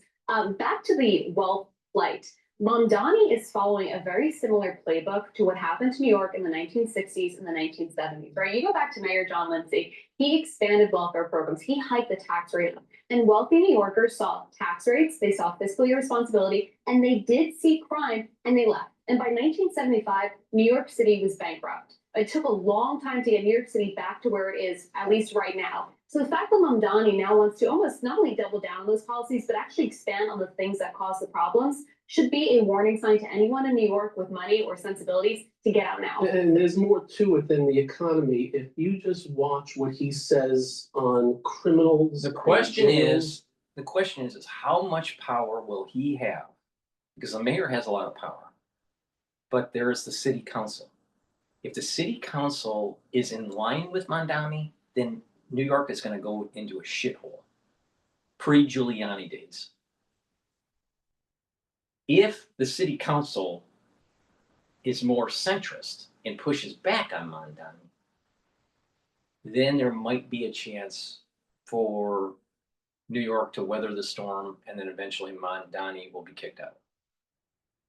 But I think there's a 4-year run for mayor. So if Mamdani wins and is brought in 2026, all right, then that's going to launch the Democratic Party as, well, there's this new rising initiative in the United States of pushing democratic socialism. So they're going to try to get more leftists into Congress and in the Senate. The question is, will they be able to or not? It all depends on what happens with the Trump administration. But then you fast forward to 2028, right? Now you have 2 years of Mamdani in New York. If he is curtailed by the city council and New York is doing okay, the ultra liberals may spin that as, well, see, he's successful with New York, even though his policies weren't instituted because it was blocked by the city council. So they'll be pushing for someone like AOC, saying, well, democratic socialism works for New York, even though it was the city council that saved New York. Now, let's say that the city council doesn't fight back on Mamdani, and Mamdani's policies ruin New York. Then it ruins the chances of AOC running for president or pushing an ultra-left candidate for presidency by the Democratic Party. It all is predicated on what the city council does. The probability of the city council pushing back is higher than not pushing back.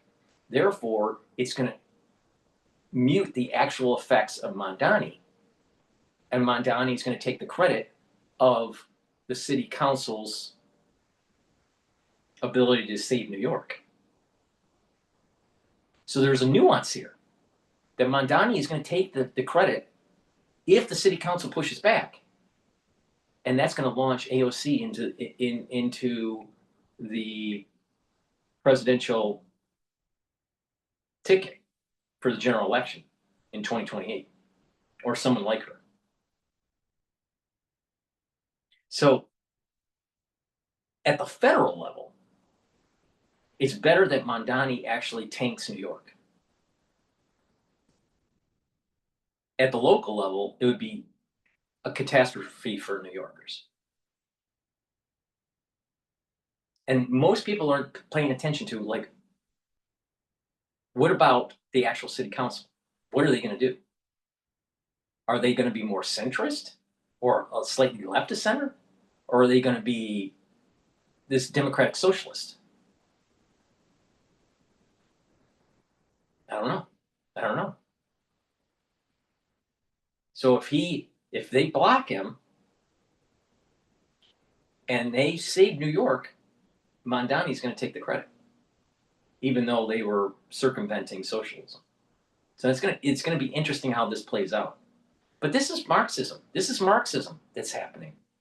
We were talking about the caliphate that's starting to establish in Michigan, in Dearborn, and in Hamtramck. And look at what's happening in New York. It's turning communist. The capitalist headquarters of the world, New York City, is turning communist.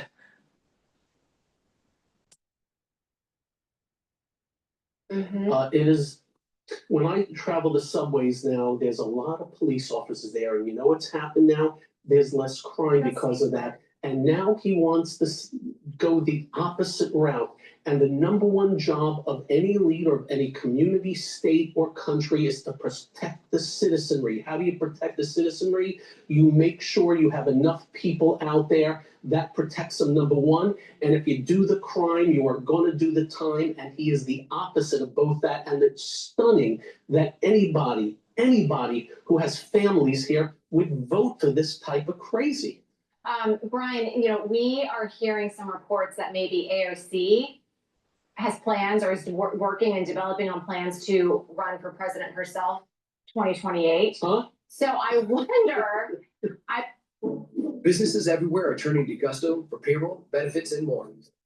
Save time. Save money. It's no wonder.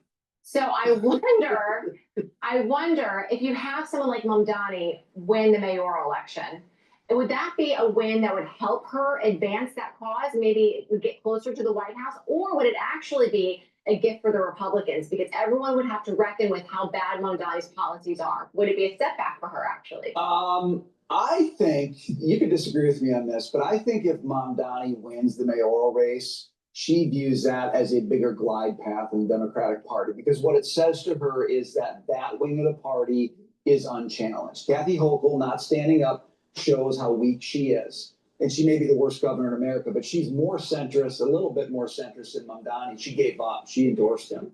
So I think, and by the way, AOC thinks about being president every morning of every day of her life. Like, it's not like she just started considering this, okay? But I think she does see an opening.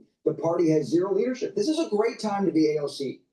That party has zero leadership. There's nobody who can step into the middle. She knows it. She's out there making her case every day, almost unopposed. It's her in that party is like Mamdani running in New York City. You know, there's no good competition. We've heard that a lot in the past, and it wasn't true, but that is about as true as can be right now. There is no centrist when it comes to the Democrat Party right now. Fetterman is the centrist. Yeah. That's the amazing part about it. And by the way, I don't even think they talk to Fetterman anymore. He's the one that's the most logical at this point in time. It's just amazing to watch. I don't think an extremist can win in a national race. I think the reason Mamdani has a platform here is, again, because the demographics of New York have gone increasingly more progressively left. I think the American people overall as a swath have actually rejected everything that he stands for and everything that she stands for.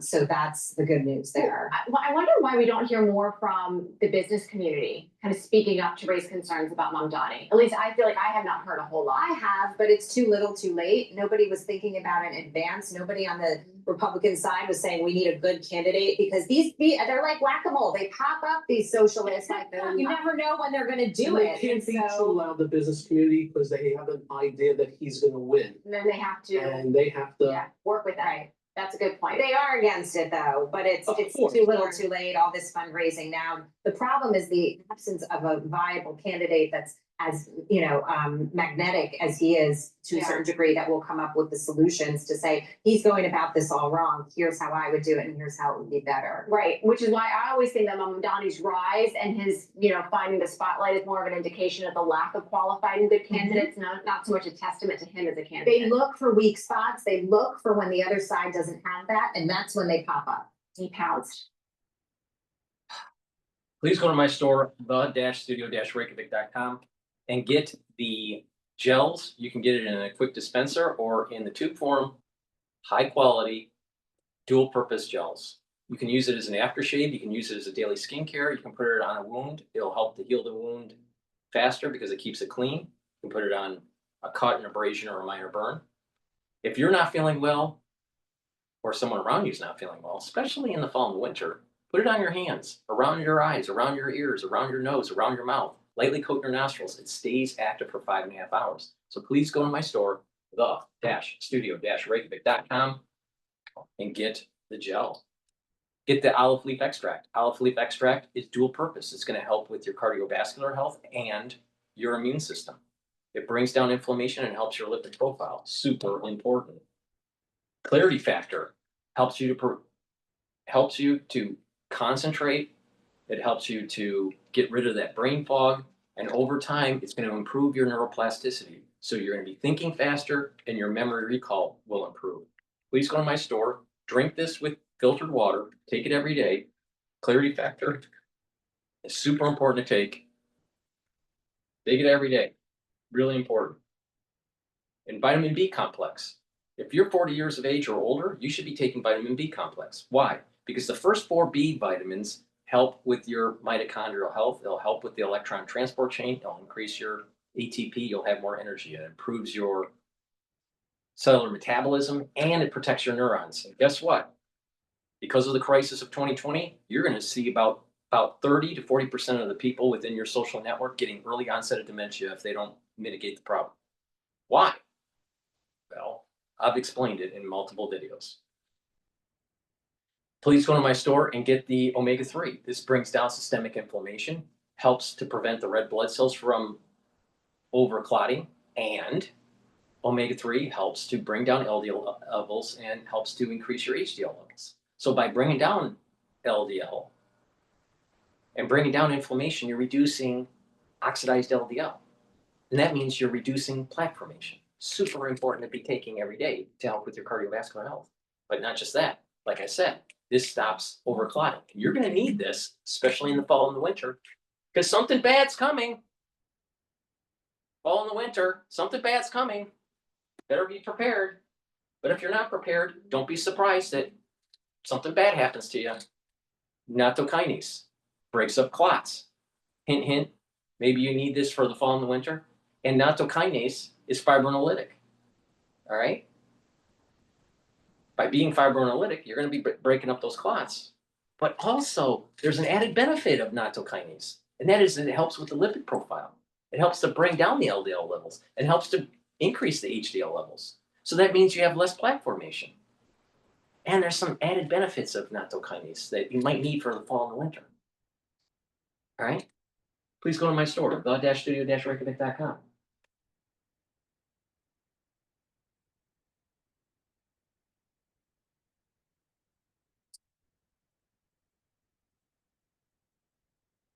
My mother and my grandmother and my great grandmother, my aunts, as far back as I can remember, have always been nurses.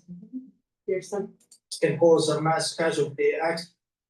There's iBud. Let's count the smiles. If you want to. Violation of NATO airspace. The alliance is due to hold talks early next week after Russian military jets entered alliance member Estonia's airspace for 12 minutes on Friday. Moscow denies there was any intrusion. The incident comes just after over a week after Russian drones entered Polish airspace, sending tensions between NATO and Russia soaring. Estonia says Russian warplanes entered its airspace without permission. Swedish Rapid Response Forces captured these images shortly after the breach. The Estonian government said 3 Russian MiG-31 fighter jets violated its airspace early on Friday near the island of Vendalu in the Gulf of Finland and remained there for 12 minutes. Italian F-35 jets on Baltic patrol eventually intercepted the warplanes and forced them out. NATO air defense worked. The planes flew, forcing the Russian planes to leave.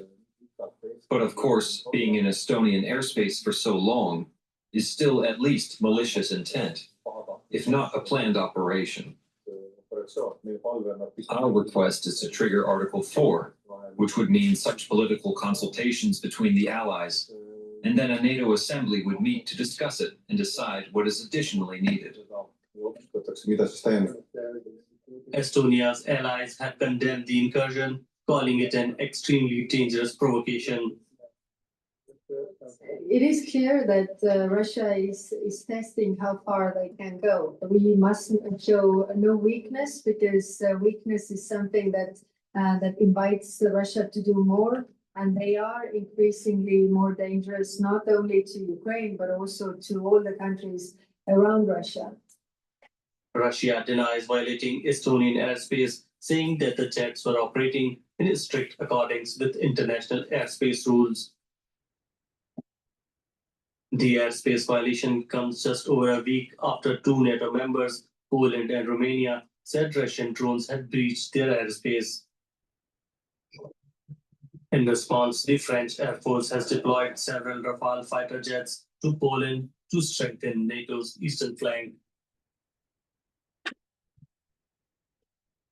Let's bring in Marek Kov from the International Center for Defense and Security in Estonia. Hello, Marek. So Russian fighter jets have also violated the safety zone of a facility in the Baltic Sea. Is this a real threat or deliberate provocation, you think? Good morning. Thank you for having me. I think we have to recognize that while Russia's hybrid attacks aim to shape our political decision-making, the possible consequences, often tragic, fall on civilians. So military aircraft flying in civilian airspace without transponders or without filed flight plans can cause a mass casualty accident. The same actually applies to Russian Shadow Fleet, which also carries the risk of major environmental catastrophes. So I think it's a very dangerous provocation from Russian side. Right. And I'm wondering what you make of the timing. Why this sudden wave of violations? When you get in your car, you just need to put your location in the trip planner. It recommends where you need to stop, for how long, park, plug in, and you can go about your day. It will alert you if the drive session is coming to an end, so you can maximize your time before you have to hit the road.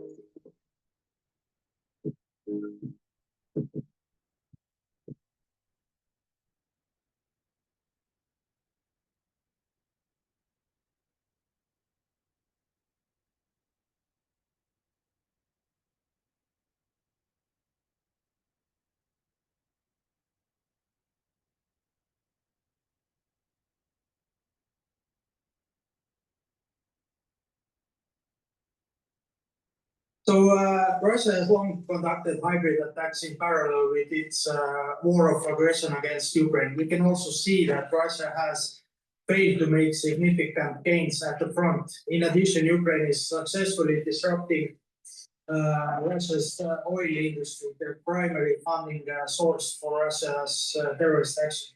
Consequently, Russia is trying to weaken Western unity in support of Ukraine. These series of provocations can be also classified as yet another Russian attempt to influence our societies and to suggest that NATO is not functioning.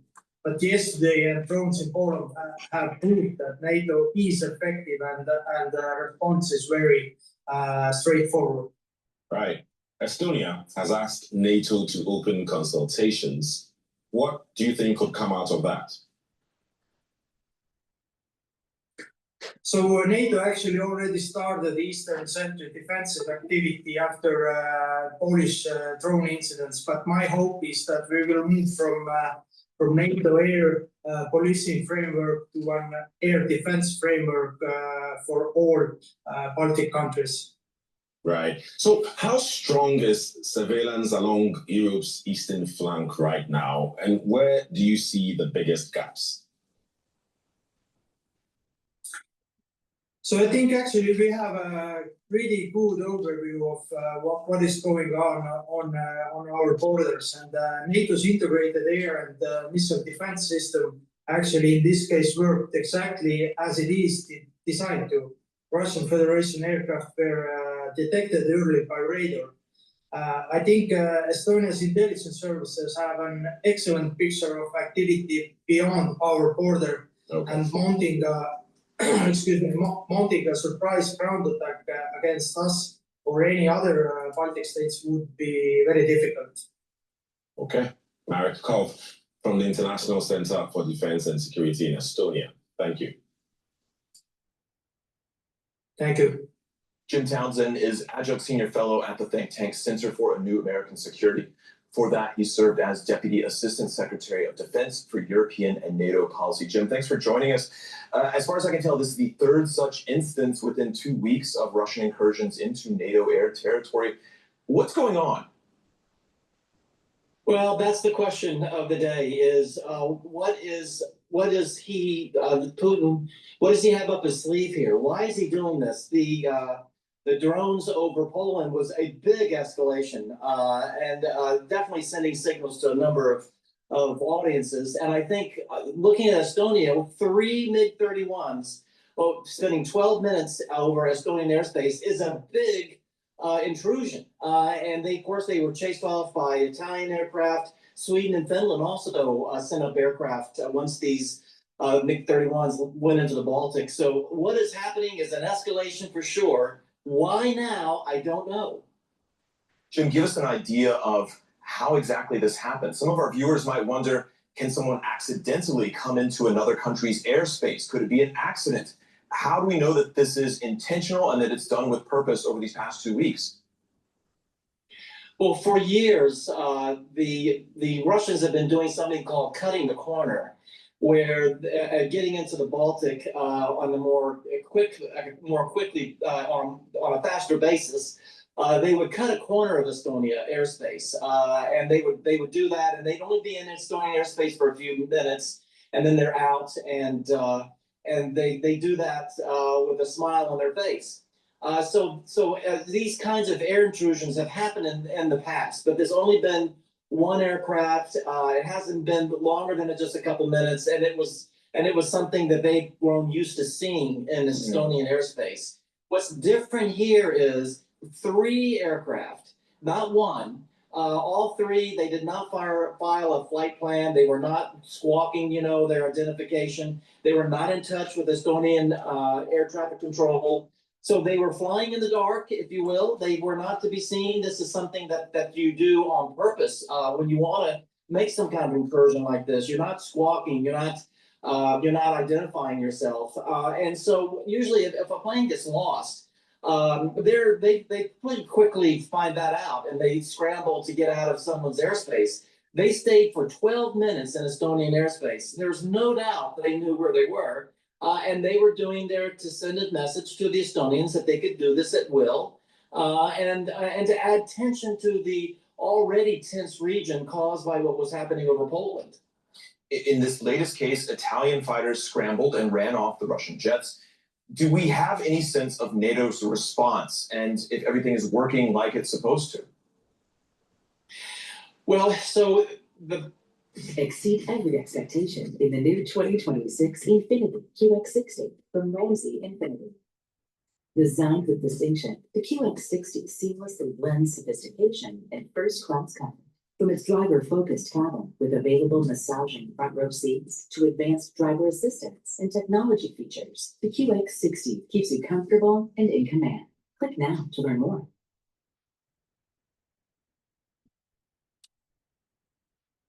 An AI platform where all your knowledge is in one place. It's a happy place. It's a nice place. Well, so the Italians came out of a NATO effort called Baltic Air Policing for a number of years now, because the Baltics don't have air forces of their own. NATO has a rotational program among the allies where everyone takes turn monitoring Baltic airspace, and if something happens like this, the planes that are in the Baltic on patrol will scramble and go after those planes, and that's what the Italians did. So that worked. What's also interesting to me, though, is the Finns and the Swedes who are in the neighborhood. They also scrambled aircraft because once those MiGs left Estonian airspace, they went into the Baltic. That's international airspace, of course, but the Finns and Swedes were making the point that we're watching you as you come into our neighborhood and as you fly around. And so that kind of response was part of the Eastern Sentry program that NATO just launched after the Polish incursions by those drones, which is where neighboring nations are on a higher state of alert in terms of their aircraft to deal with this kind of thing. So Baltic air policing worked, Eastern Sentry worked, Finns and Swedes scrambled, the Italians scrambled. That's about the best you can do in a situation like this. Jim, give us the bigger picture here. How dangerous are these intrusions? These intrusions are dangerous in two ways. They're dangerous in terms of air traffic safety. These airplanes, as I mentioned, they were not squawking their identification. They were not in touch with air traffic control. They had not filed flight plans. They just appeared. And that's a danger to a civilian and military aircraft in the area, for suddenly these three high-powered jets appear in their midst. So that's dangerous in and of itself. But there's a larger danger here, which is this is the escalation that we were afraid that Putin was going to start doing after Poland. That the Polish experience with those drones, that was not going to be a one-off. That this was going to represent a higher level of bullying, if you will, by the Russians, of those nations that are along its border, as well as with Belarus. And so Estonia is an easy target. They are small, they're right on the border. They are already at a high state of alert and concerned about what Russia might do.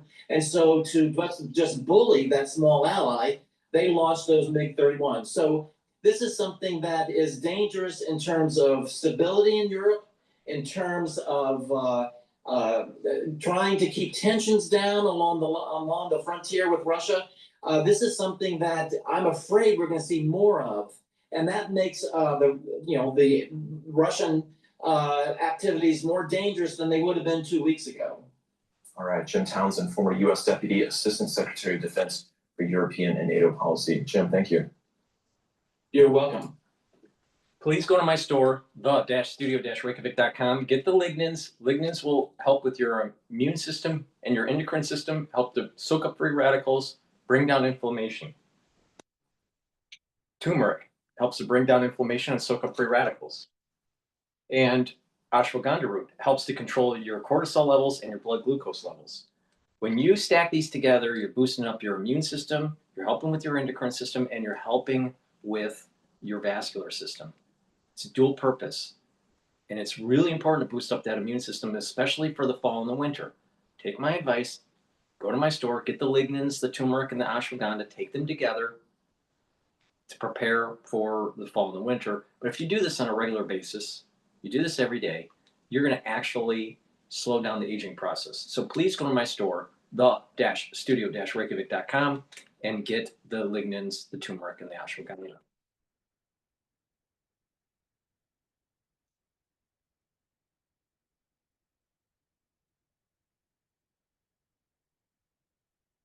Zero helps me take my business anywhere I want.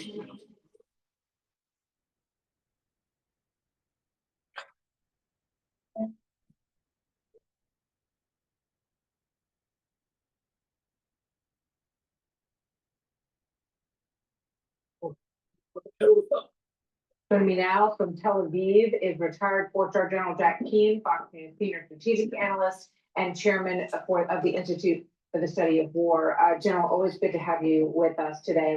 Let's put this map up, everybody, so we can take a look at the area of these Russian fighter jets and where they entered Estonian airspace. And General, also just this afternoon, the Polish border guard reporting that a pair of Russian fighter jets are performing low passes over Poland's Petro-Baltic oil platform in the Baltic Sea. We know Swedish jets also entered that region to ward off Russian jets this week as well. So I'll ask you the same question I asked President Trump. What is Putin doing? Yeah, well, it's a great question. There's a couple things happening here. Well, first of all, these are all Eastern European countries, and every single one of them has punched over its weight in terms of assistance they're providing to Ukraine. Why? They're motivated significantly because they know they could be next, and they lived under communist rule for 45 years. They got the picture. They know what's happening here. So that's one thing. The second thing that's really going on, they're testing their responses. But the major strategic objective that Putin has here with this harassment is he really wants them to look inward. In other words, NATO take a look at itself and say, look, we got to do more to protect ourselves here. And we can't just be providing all the support for Ukraine. We got to make certain that we have our own support here, that we pull back some of the things that we're given. That's the real purpose behind this, is to undermine NATO and the European support for Ukraine and have them question that support in view of the rise in tensions that he's presenting to them. Is Putin going to do anything in the near term in terms of crossing that border and getting into a war with NATO? I doubt that seriously. But this is his strategic purpose. And, he's pretty good at playing these kind of hands. How do you deal with this thug who likes to throw his weight around? You confront him. And if they can continue to violate sovereignty and airspace, you shoot at him, and he'll stop. He doesn't want to go to war with NATO, believe me. So, with regard to what President Trump was talking quite a bit about yesterday, was this cutting off of energy, Russian energy that is still being bought. It's mostly LNG purchases, liquid natural gas purchases by a lot of countries in Europe. And he's saying, why are they funding the war this way? So Ursula von der Leyen, the EU president, said this morning. Watch. Russia's war economy is sustained by the revenues from fossil fuels. We want to cut these revenues. So we are banning imports of Russian LNG into European markets. It is time to turn off the tap. But it's not going to happen until 2027, General. What's your take on that? Well, first of all, let's applaud President Trump putting his foot down here, something that should have happened right after the war in Ukraine started. And look where we are now.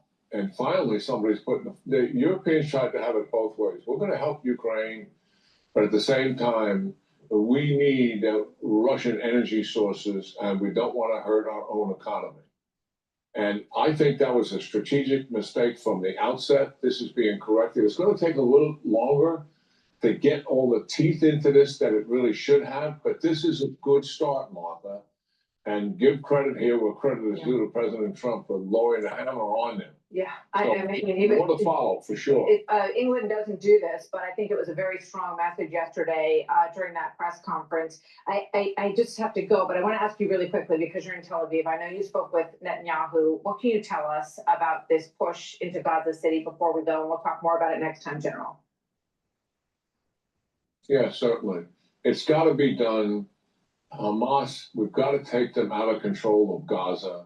There's no other way to do this. And hopefully Hamas, once they realizes that Netanyahu is dead serious, that they'll release the hostage and cut some kind of a deal. If Hamas goes, Netanyahu's already said he's willing to pull his IDF forces to the border. He doesn't want to sit on top of the Gazan people. He wants somebody else to come in and work the governorship from that and possibly do some other things in terms of restoring Gaza or relocating the population. A lot of possibilities here. First thing, take Hamas off of the governance and control of Gaza. It's got to be done. General Keane, thank you very much. Always good to see you, sir. Hey, Sean Hannity here. Hey, click here to subscribe to Fox News YouTube page. Stop worrying about subscribing to Fox News. Make sure you subscribe to my channels. I have 4 channels on YouTube, Brighteon, Bitchute, and Rumble. And share the links. If you're 40 years of age or older, you need to take Myotrol. Why? This will help with the gene expression to build muscle. Do some resistance training and take the Myotrol, drink filtered water. This has polyphenols, flavonoids, and lignans to help with the gene expression to build muscle. This is really important because as you get older, it's harder to build muscle and you start to atrophy. And if you want to have more longevity in your geriatric years, it behooves you to actually get the Myotrol. Take it every day and do some resistance training regularly. NAD plus boosts up your NAD plus levels, increases your energy, helps to repair DNA damage, and protects neurons. Super important. Protect those neurons because about 30 to 40% of the people that you know that are 40 years old or older within the next 5 years are going to start getting early onset of dementia. You've been warned. Vitamin C with magnesium. This is dual purpose. This is going to help with your skin, help boost up your immune system, and help with your brain function. And magnesium increases the efficacy of vitamin D3. You need vitamin D3. Really important. Super important, especially in the fall and the winter. Take this every day, but especially in the fall and the winter. Please go to my store and get the vitamin C with magnesium.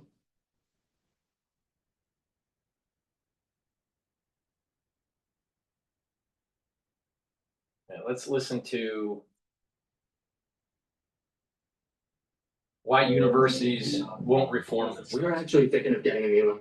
I heard they outlink most marriages. Photos. I heard they design everything. The Higher Education Free Speech Act in the UK, as far as I'm aware, is basically one of the only laws in the Western world that is forcing universities to promote and protect free speech on campus. Now, I didn't used to believe that the state should intervene in institutions to do that kind of thing. But for me, the radicalizing moments, if you like, there's a lot of people out there saying, Matt, what the hell happened to you? You know, you became this radical. You used to be a moderate, status quo kind of guy. And my answer is always the same. It's not what happened to me, it's what happened to the people around me. Because I watched the elite class, particularly in the universities, basically go off a cliff during the 2010s, the so-called Great Awakening. This is happening in the United States, not just in Whereas England. Andrew Sullivan once said, we're living through the greatest radicalization of the elite class since the 1960s. And I think he's absolutely spot on. And for me, a couple of those moments, really powerful moments, one was going through Brexit and the referendum. I wasn't particularly a passionate Brexiteer before the referendum. I didn't really campaign publicly for Brexit. But when it happened, I was completely comfortable with it. I thought, okay, the people want to leave the European Union. I understood why. I didn't think it was democratic. I was concerned about the erosion of sovereignty. And I said so publicly. The reaction to that from academic colleagues was a real eye-opener. Mm-hmm. The second thing was the treatment of Groupthink. Stock at the University of Sussex, who essentially, as a gender-critical scholar, was chased off campus because of her views. Nothing else. She just challenged the What are the orthodoxy. similarities between the UK and the United States in this regard? Trump is trying to untangle globalization, this transnational capitalist takeover. And what does he get? He gets demonized. People that support him, especially in academia, gets demonized. Same thing with Brexit. Same thing with Brexit. England said they want to hold their sovereignty. They don't want to be beholden to Brussels. And what do they get? They get demonized. It's the same issue. It's the same issue. So there needs to be a great alignment between Anglo-American axes. And when that happens, that would be a very powerful alliance against the transnational capitalists. Now, my overall take on this, for the United States and most likely even England to survive and to be prosperous is not to have, at least from the United States perspective, this only Republican or only Democrat point of view. We need to stop Marxism, definitely. We need to stop the caliphate, but we also have to come to grips with the debt. And to come to grips with the debt, we have to tax extremely high levels on the uber wealthy to reduce their grip on the lobbying groups and their grip on the legislative branch. And when you do that, you're going to allow for not parity, but closer to parity than what we currently have between the haves and the have-nots.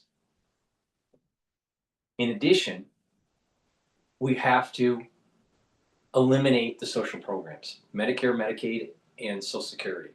But it has to be titrated to the point where, depending every 5 years, depending on what your projected time frame is to retire, depends on what level of social benefits you'll get.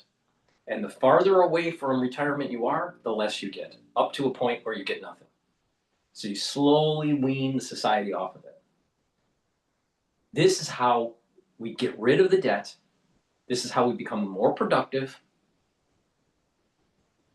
And this is how we reduce the pernicious actions of the uber wealthy. Now, a Republican would say, you can't tax the rich. That sounds like you're a socialist. And then when you say that you're eliminating programs, the Democrats are going to say, you can't do that. You sound like a laissez-faire capitalist. No, it's pragmatism. It's pragmatism. It's political pragmatism, because the country is going into a doom loop. And if we don't do this, we will not be a prosperous nation. And the UK is going to have to do something similar. They're going to have to get rid of their social programs, and they're also going to have to heavily tax the uber wealthy. Got to do both. And then thirdly, a good friend of mine, Eric Hoffman, who was at Birkbeck and was similarly harassed because he was critical of mass immigration. And as I went through those moments, I sort of started to look up and put my head above the parapet and look around, and was just really coming to this question of, where the hell am I working and what is the matter with these people? And it was at that time I was also in charge of the public speaker program at my university. And in the aftermath of Brexit, I decided, well, it's probably a good idea that our university students be exposed to some of the ideas and opinions and beliefs that led 52% of our fellow citizens to vote to leave the European Union. So I decided to invite somebody onto campus who I think had a pretty good understanding of that, David Goodhart, very prominent British thinker, writer, founder of Prospect magazine, very intelligent, articulate friend. And in the aftermath of inviting David onto campus, a special school meeting was convened for 30 members of staff to come together and discuss why a conservative, and I don't even think David would describe himself as a conservative, but why had he been allowed onto campus without a liberal discussant to challenge his views? And I thought, well, this is all very strange, because I've sat in universities for 15 years watching liberals debate liberals without any conservative discussion. And it brought home the nature of this crisis, which is how I ended up campaigning with yourself and alongside others and designing and developing the Higher Education Free Speech Act, because I simply came to the view that universities cannot be trusted to reform themselves.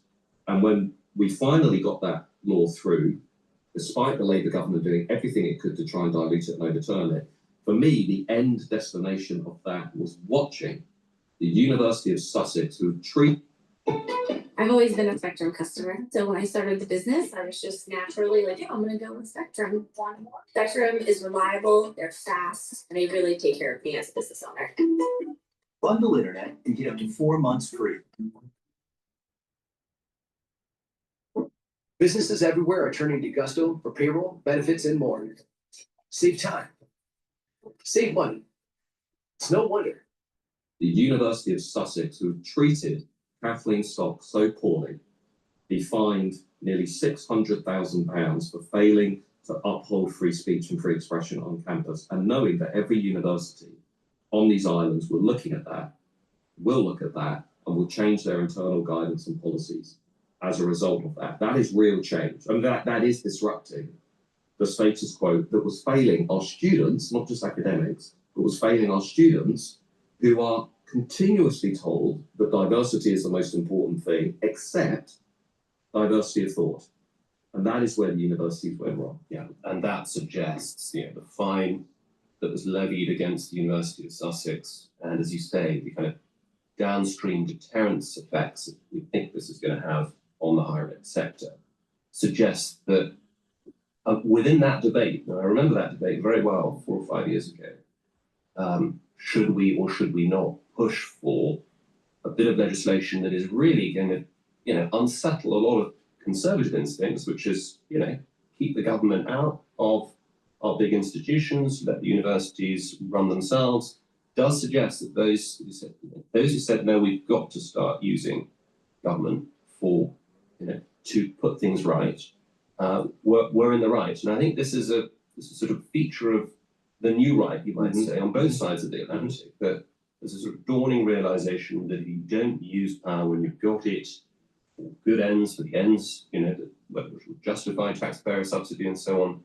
then we're going to lose every time, and things are just going to get worse and worse.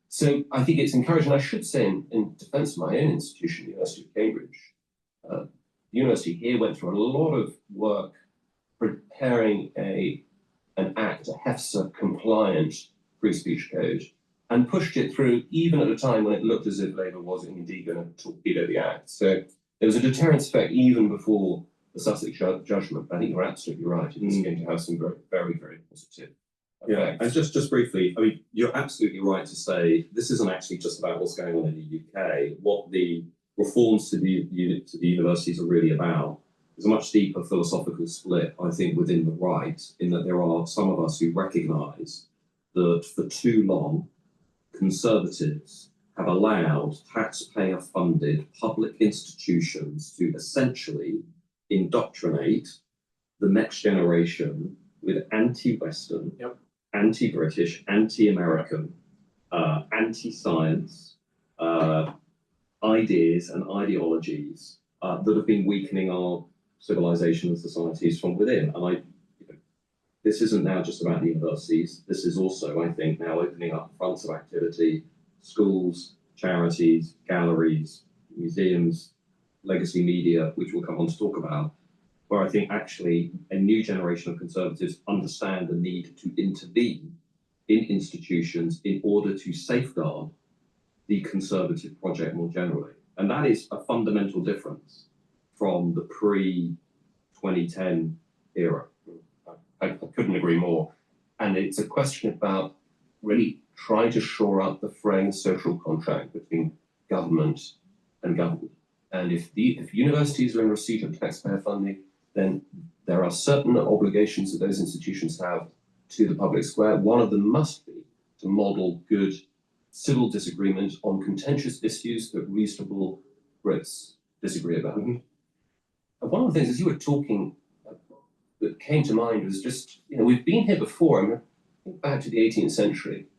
Oxford and Cambridge, pretty much the only universities in England, because of the Test Acts, were not allowed to admit Catholics, were not allowed to admit anyone who wasn't willing to sign up to effectively Anglicanism.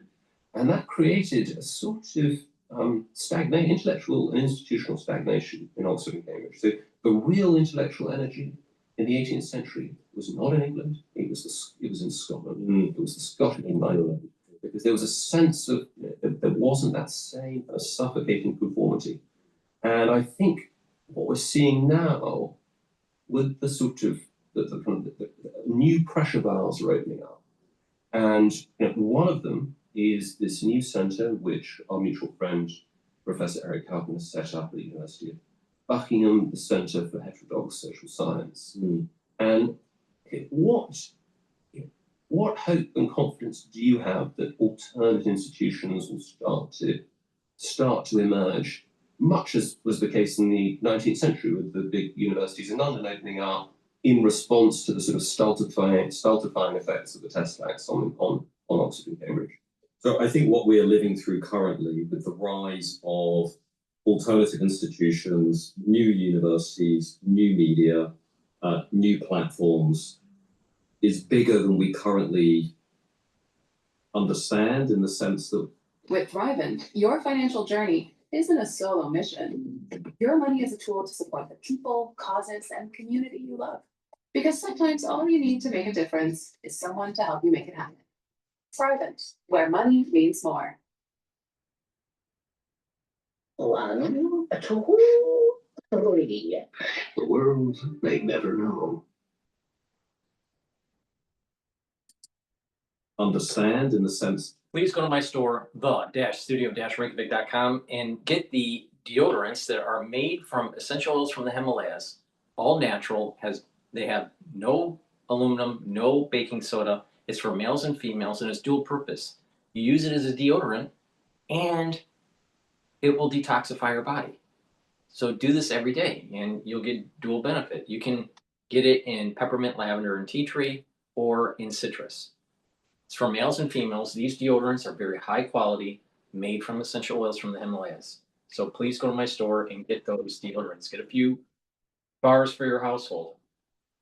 Also, get the stack, the vitamin D3 and the vitamin K2 stack, and do resistance training. That's going to help to build denser bone. But the D3 and the K2 will also help to slowly pull some of that calcium depositing out around plaque formation and reduce further calcium depositing. Super important for your cardiovascular health. And vitamin D3 helps with expression of genes, because it's a cofactor for gene expression. It also helps to get rid of cells that need to go into apoptosis, especially if they're infected. This is the reason why you need to be taking this for the fall and the winter. Pay attention to me. Go to my store and get the D3. Super important. Fall and winter's coming. It's going to be a problem. But if you don't listen and something bad happens to you, it's your own damn fault. Resveratrol. This is something I've been taking for decades. This will help with youthful gene expression, get rid of senescent cells, help with the health of the mitochondria, soak up free radicals, and improve your energy levels. Super important to take. This stacks well with C60, ubiquinol, NAD+, clarity factor. So please go to my store and get the resveratrol. We have a new generation of writers and thinkers who are fully insulated from the legacy institutions, which is a really, really important thing, because this hasn't really happened in the modern era until this point. So what I mean by that, new universities that students can engage with, academics can truly say what they want without fearing the consequences, new media, new podcasts, new YouTube channels, new Substacks, whatever, all of it is basically creating an ecosystem which personally I find to be much more intellectually interesting than anything I encountered in the universities, where the groupthink is so overwhelming. You know, you basically cannot move outside of the socially liberal, really radically progressive orthodoxy, and if you do, you are basically shut down, or everything becomes harder than it otherwise ought to be, as we've seen in cases like Roland Fryer, for example, Michael McCullough in the US. These are people who, in different ways, the grievance folk scandal, in different ways, have shown just how truly absurd legacy universities, the status quo, have become, because they've either produced findings that have challenged the radical progressive orthodoxy and then they've been shut down, or they've leaned into that by cheating and presiding over hoaxes that have revealed how absolutely ridiculous the current establishment has become. So the centre that Eric has set up at Buckingham, I think, is a symbol of this pushback. And in that case, to look at social science, to ask questions that should be asked in legacy institutions that aren't being asked. For example, okay, we know that for every one conservative academic in the universities today, you basically have about 10 to 12 left-wing academics. So the end result is we have an enormous literature on the far right, right populism. I used to work in that literature, but we have almost no similar understanding of Wokism, radical leftism, contemporary communism. I was struck reading a handbook recently by a scholar called Pedro Sacchetti, and it opens, it's a handbook on left-wing extremism. And this was maybe 3 years ago. And it opens by saying, remarkably, this is one of the only handbooks on left-wing extremism in the social sciences. And, you look at the enormous literature on the populist right. Every PhD student almost in social sciences working on the populist right. And you just think, wow, this is completely imbalanced. So the centre is also going to be not only looking at things like what is woke ideology, where did it come from, how is it changing our society, but also things like, what is the role of family breakdown in crime and social breakdown? What is the link between mental health and support for wokeism, LGBTQ and all the rest of it? So we're going to be looking at things that are considered to be taboo, to use the title of Eric's great book on woke ideology. And we're just going to be looking at them in a very direct, straightforward, open way, which is exactly what higher education should be doing. And whether it's at Buckingham, whether it's at Peterson Academy, whether it's at the University of Texas Austin, whether it's at Ralston College, wherever it is, there is now an ecosystem online that is very active and actually, I think, very compelling to students as well, who can see what's going on. And just my last comment, I used to teach at Kent a third-year module on European politics.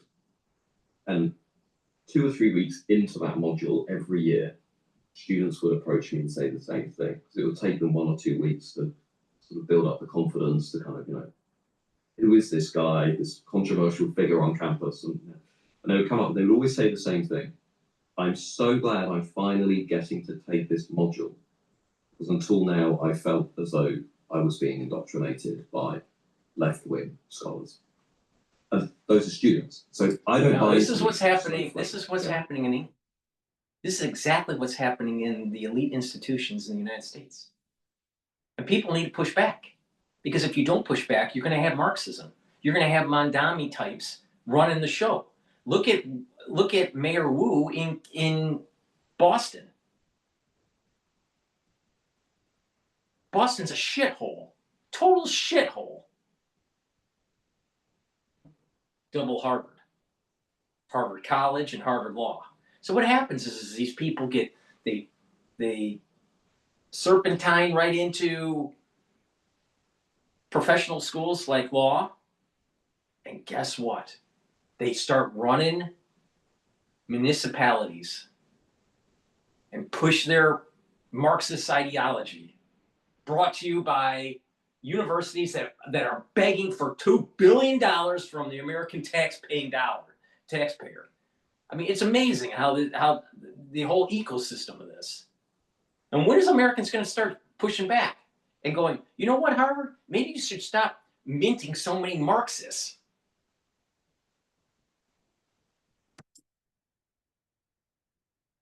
The narrative. I think students are fully aware of how corrupt and ideologically captured universities have become. I think they are fully aware of how broken the system is. They are just gaming it. They're staying quiet, going along with it, because the Conservatives know they better not say anything, because that will violate, their marks, that will put them at a disadvantage. And it's a profoundly depressing realization that we're all just participating in this Ponzi scheme, and even the students are now fully aware of it. Americans need to push back. against Marxism and this Wokism and this ultra left movement. Please go to my store, the-studio-reykjavik.com. Get the heirloom barley. Heirloom barley will help to bring down inflammation, detoxify your body, and help to soak up free radicals with superoxide dismutase. This is a high density protein. You take it every day. You mix it with soft foods, drink it with filtered water, or mix it in a smoothie, or mix it even with just milk. But take it every day. This is very powerful stuff. And by detoxifying your body regularly, your immune system, your endocrine system, and your other functions and your systems will perform. Brain function will improve, your liver will improve, your kidneys will improve. Super important to take. And by bringing down inflammation, you're helping with your cerebral system. Why? Because if you're bringing down chronic inflammation, you're helping to maintain your neurons. Because if your neurons are in an inflammatory state or a microenvironment that is pro-inflammatory, you're going to lose the myelin sheath and your neurons are going to eventually die. Well, you need to bring down that inflammation. Please go to my store, the-studio-reykjavik.com. Take this. Now, like I said, you're going to notice about 30% of the people that you know, or 40% of the people that you know that are over 40 years of age within 5 years, starting to get early onset of dementia. It's going to happen. It's going to happen unless you start mitigating what are the causes of it. And you got to bring down that inflammation, and you got to detoxify your body to be able to do that. And soak up those free radicals. Now, a way to soak up the free radicals is to take C60. C60, you can get it in extra virgin olive oil, avocado oil, or MCT coconut oil. Now, C60 is 1,000 times stronger than a molecule of vitamin C. One molecule of C60. They'll soak up free radicals, boost up the energy of your cell by improving the health of your mitochondria, because your mitochondria is producing the ATP. Your cells are performing better, it has less stress. So your tissues and your organ systems will perform better. Your immune system and your endocrine system will perform better. Your vascular system, it's going to be soaking up those free radicals and reducing the concentrations of your LDL that have been oxidized. Because when you have less LDL that's oxidized, you have less plaque formation. So this is going to help with your vascular system. It's going to help with the health of the neurons by bringing down stress of the neuron, improving the health of the mitochondria in the neuron, having more energy to produce the neurotransmitters and to create an environment to improve the neuroplasticity. This is very important to take. You're going to notice the benefits of this within 2 months. Now, you will also notice within 1 year a visible change where you look younger. Now, part of that is because your body is improving. All your different organ systems are improving. Take a teaspoon a day every day, preferably in the morning on an empty stomach for best absorption. But take a teaspoon of this every day. You can get it in a 2 ounce, a 4 ounce, or an 8 ounce configuration. But when you take this, you're improving lots of different systems, including your skin.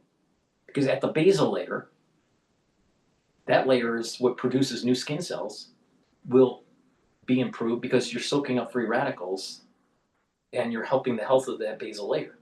This stacks really well with resveratrol, which also improves the basal layer. So you are visibly going to look younger, and you will have better processing of your different organ systems when you bring down those free radicals. So please go to my store and get the C60. It's very powerful stuff. It's very important to take, and it's part of my anti-aging protocol. Super important. Super important to take every day. All right.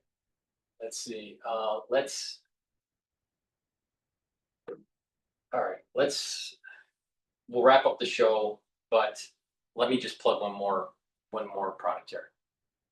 Gladiator barley. Gladiator barley is very similar to the heirloom barley. It's a high density protein. It's a powder. You take it the same way, but this has all the benefits of the heirloom barley. You detoxify your body, you bring down the inflammation. You'll be able to recover faster with a workout, and it'll soak up free radicals with superoxide dismutase. But you're also building muscle. This stacks well with Myotrol. So do resistance training, take the Gladiator barley. And when you do this, you're improving your musculature, you're detoxifying your body, you're getting all the benefits of bringing down inflammation. It stacks well with the C60 because you're soaking up free radicals two different ways. C60 pathway and also the superoxide dismutase pathway. And when you're bringing down inflammation and soaking up free radicals, that does wonders with slowing down the aging process and allowing your immune system to get boosted up. So please go to my store, get the great products that I offer. Use discount 5. I have this discount code, discount 5, all caps, discount number 5. You get $5 off. And if you spend $100 or more, you get a free gift until supplies last. But it's really important to follow the protocol, slow down the aging process, and boost up your immune system. Bring down that inflammation. Help the health of your neurons. Because it's going to be a problem in 5 years across the country. All right, it's starting already, but it's going to hit the masses within a 5-year period. Get prepared. Get prepared. But if it starts happening and you didn't want it, you thought, oh, it won't happen, or I'll worry about it when it does. Should have listened when I told you. Just like I told you 5 years ago to pay attention to boost up your immune system because there's going to be a pulse, and it's pulsing now. So please go to my store, the-studio-reykjavik.com. Get prepared for the fall and the winter, and better yet, view this in a holistic way where it's about proper diet, proper exercise, proper supplementation, proper sleep, learning new things. All these are very important to slowing down the aging process and boost up that immune system and improve your different organ systems, including your brain function. Please go to my store, the-studio-reykjavik.com. Thank you for listening and have a nice day.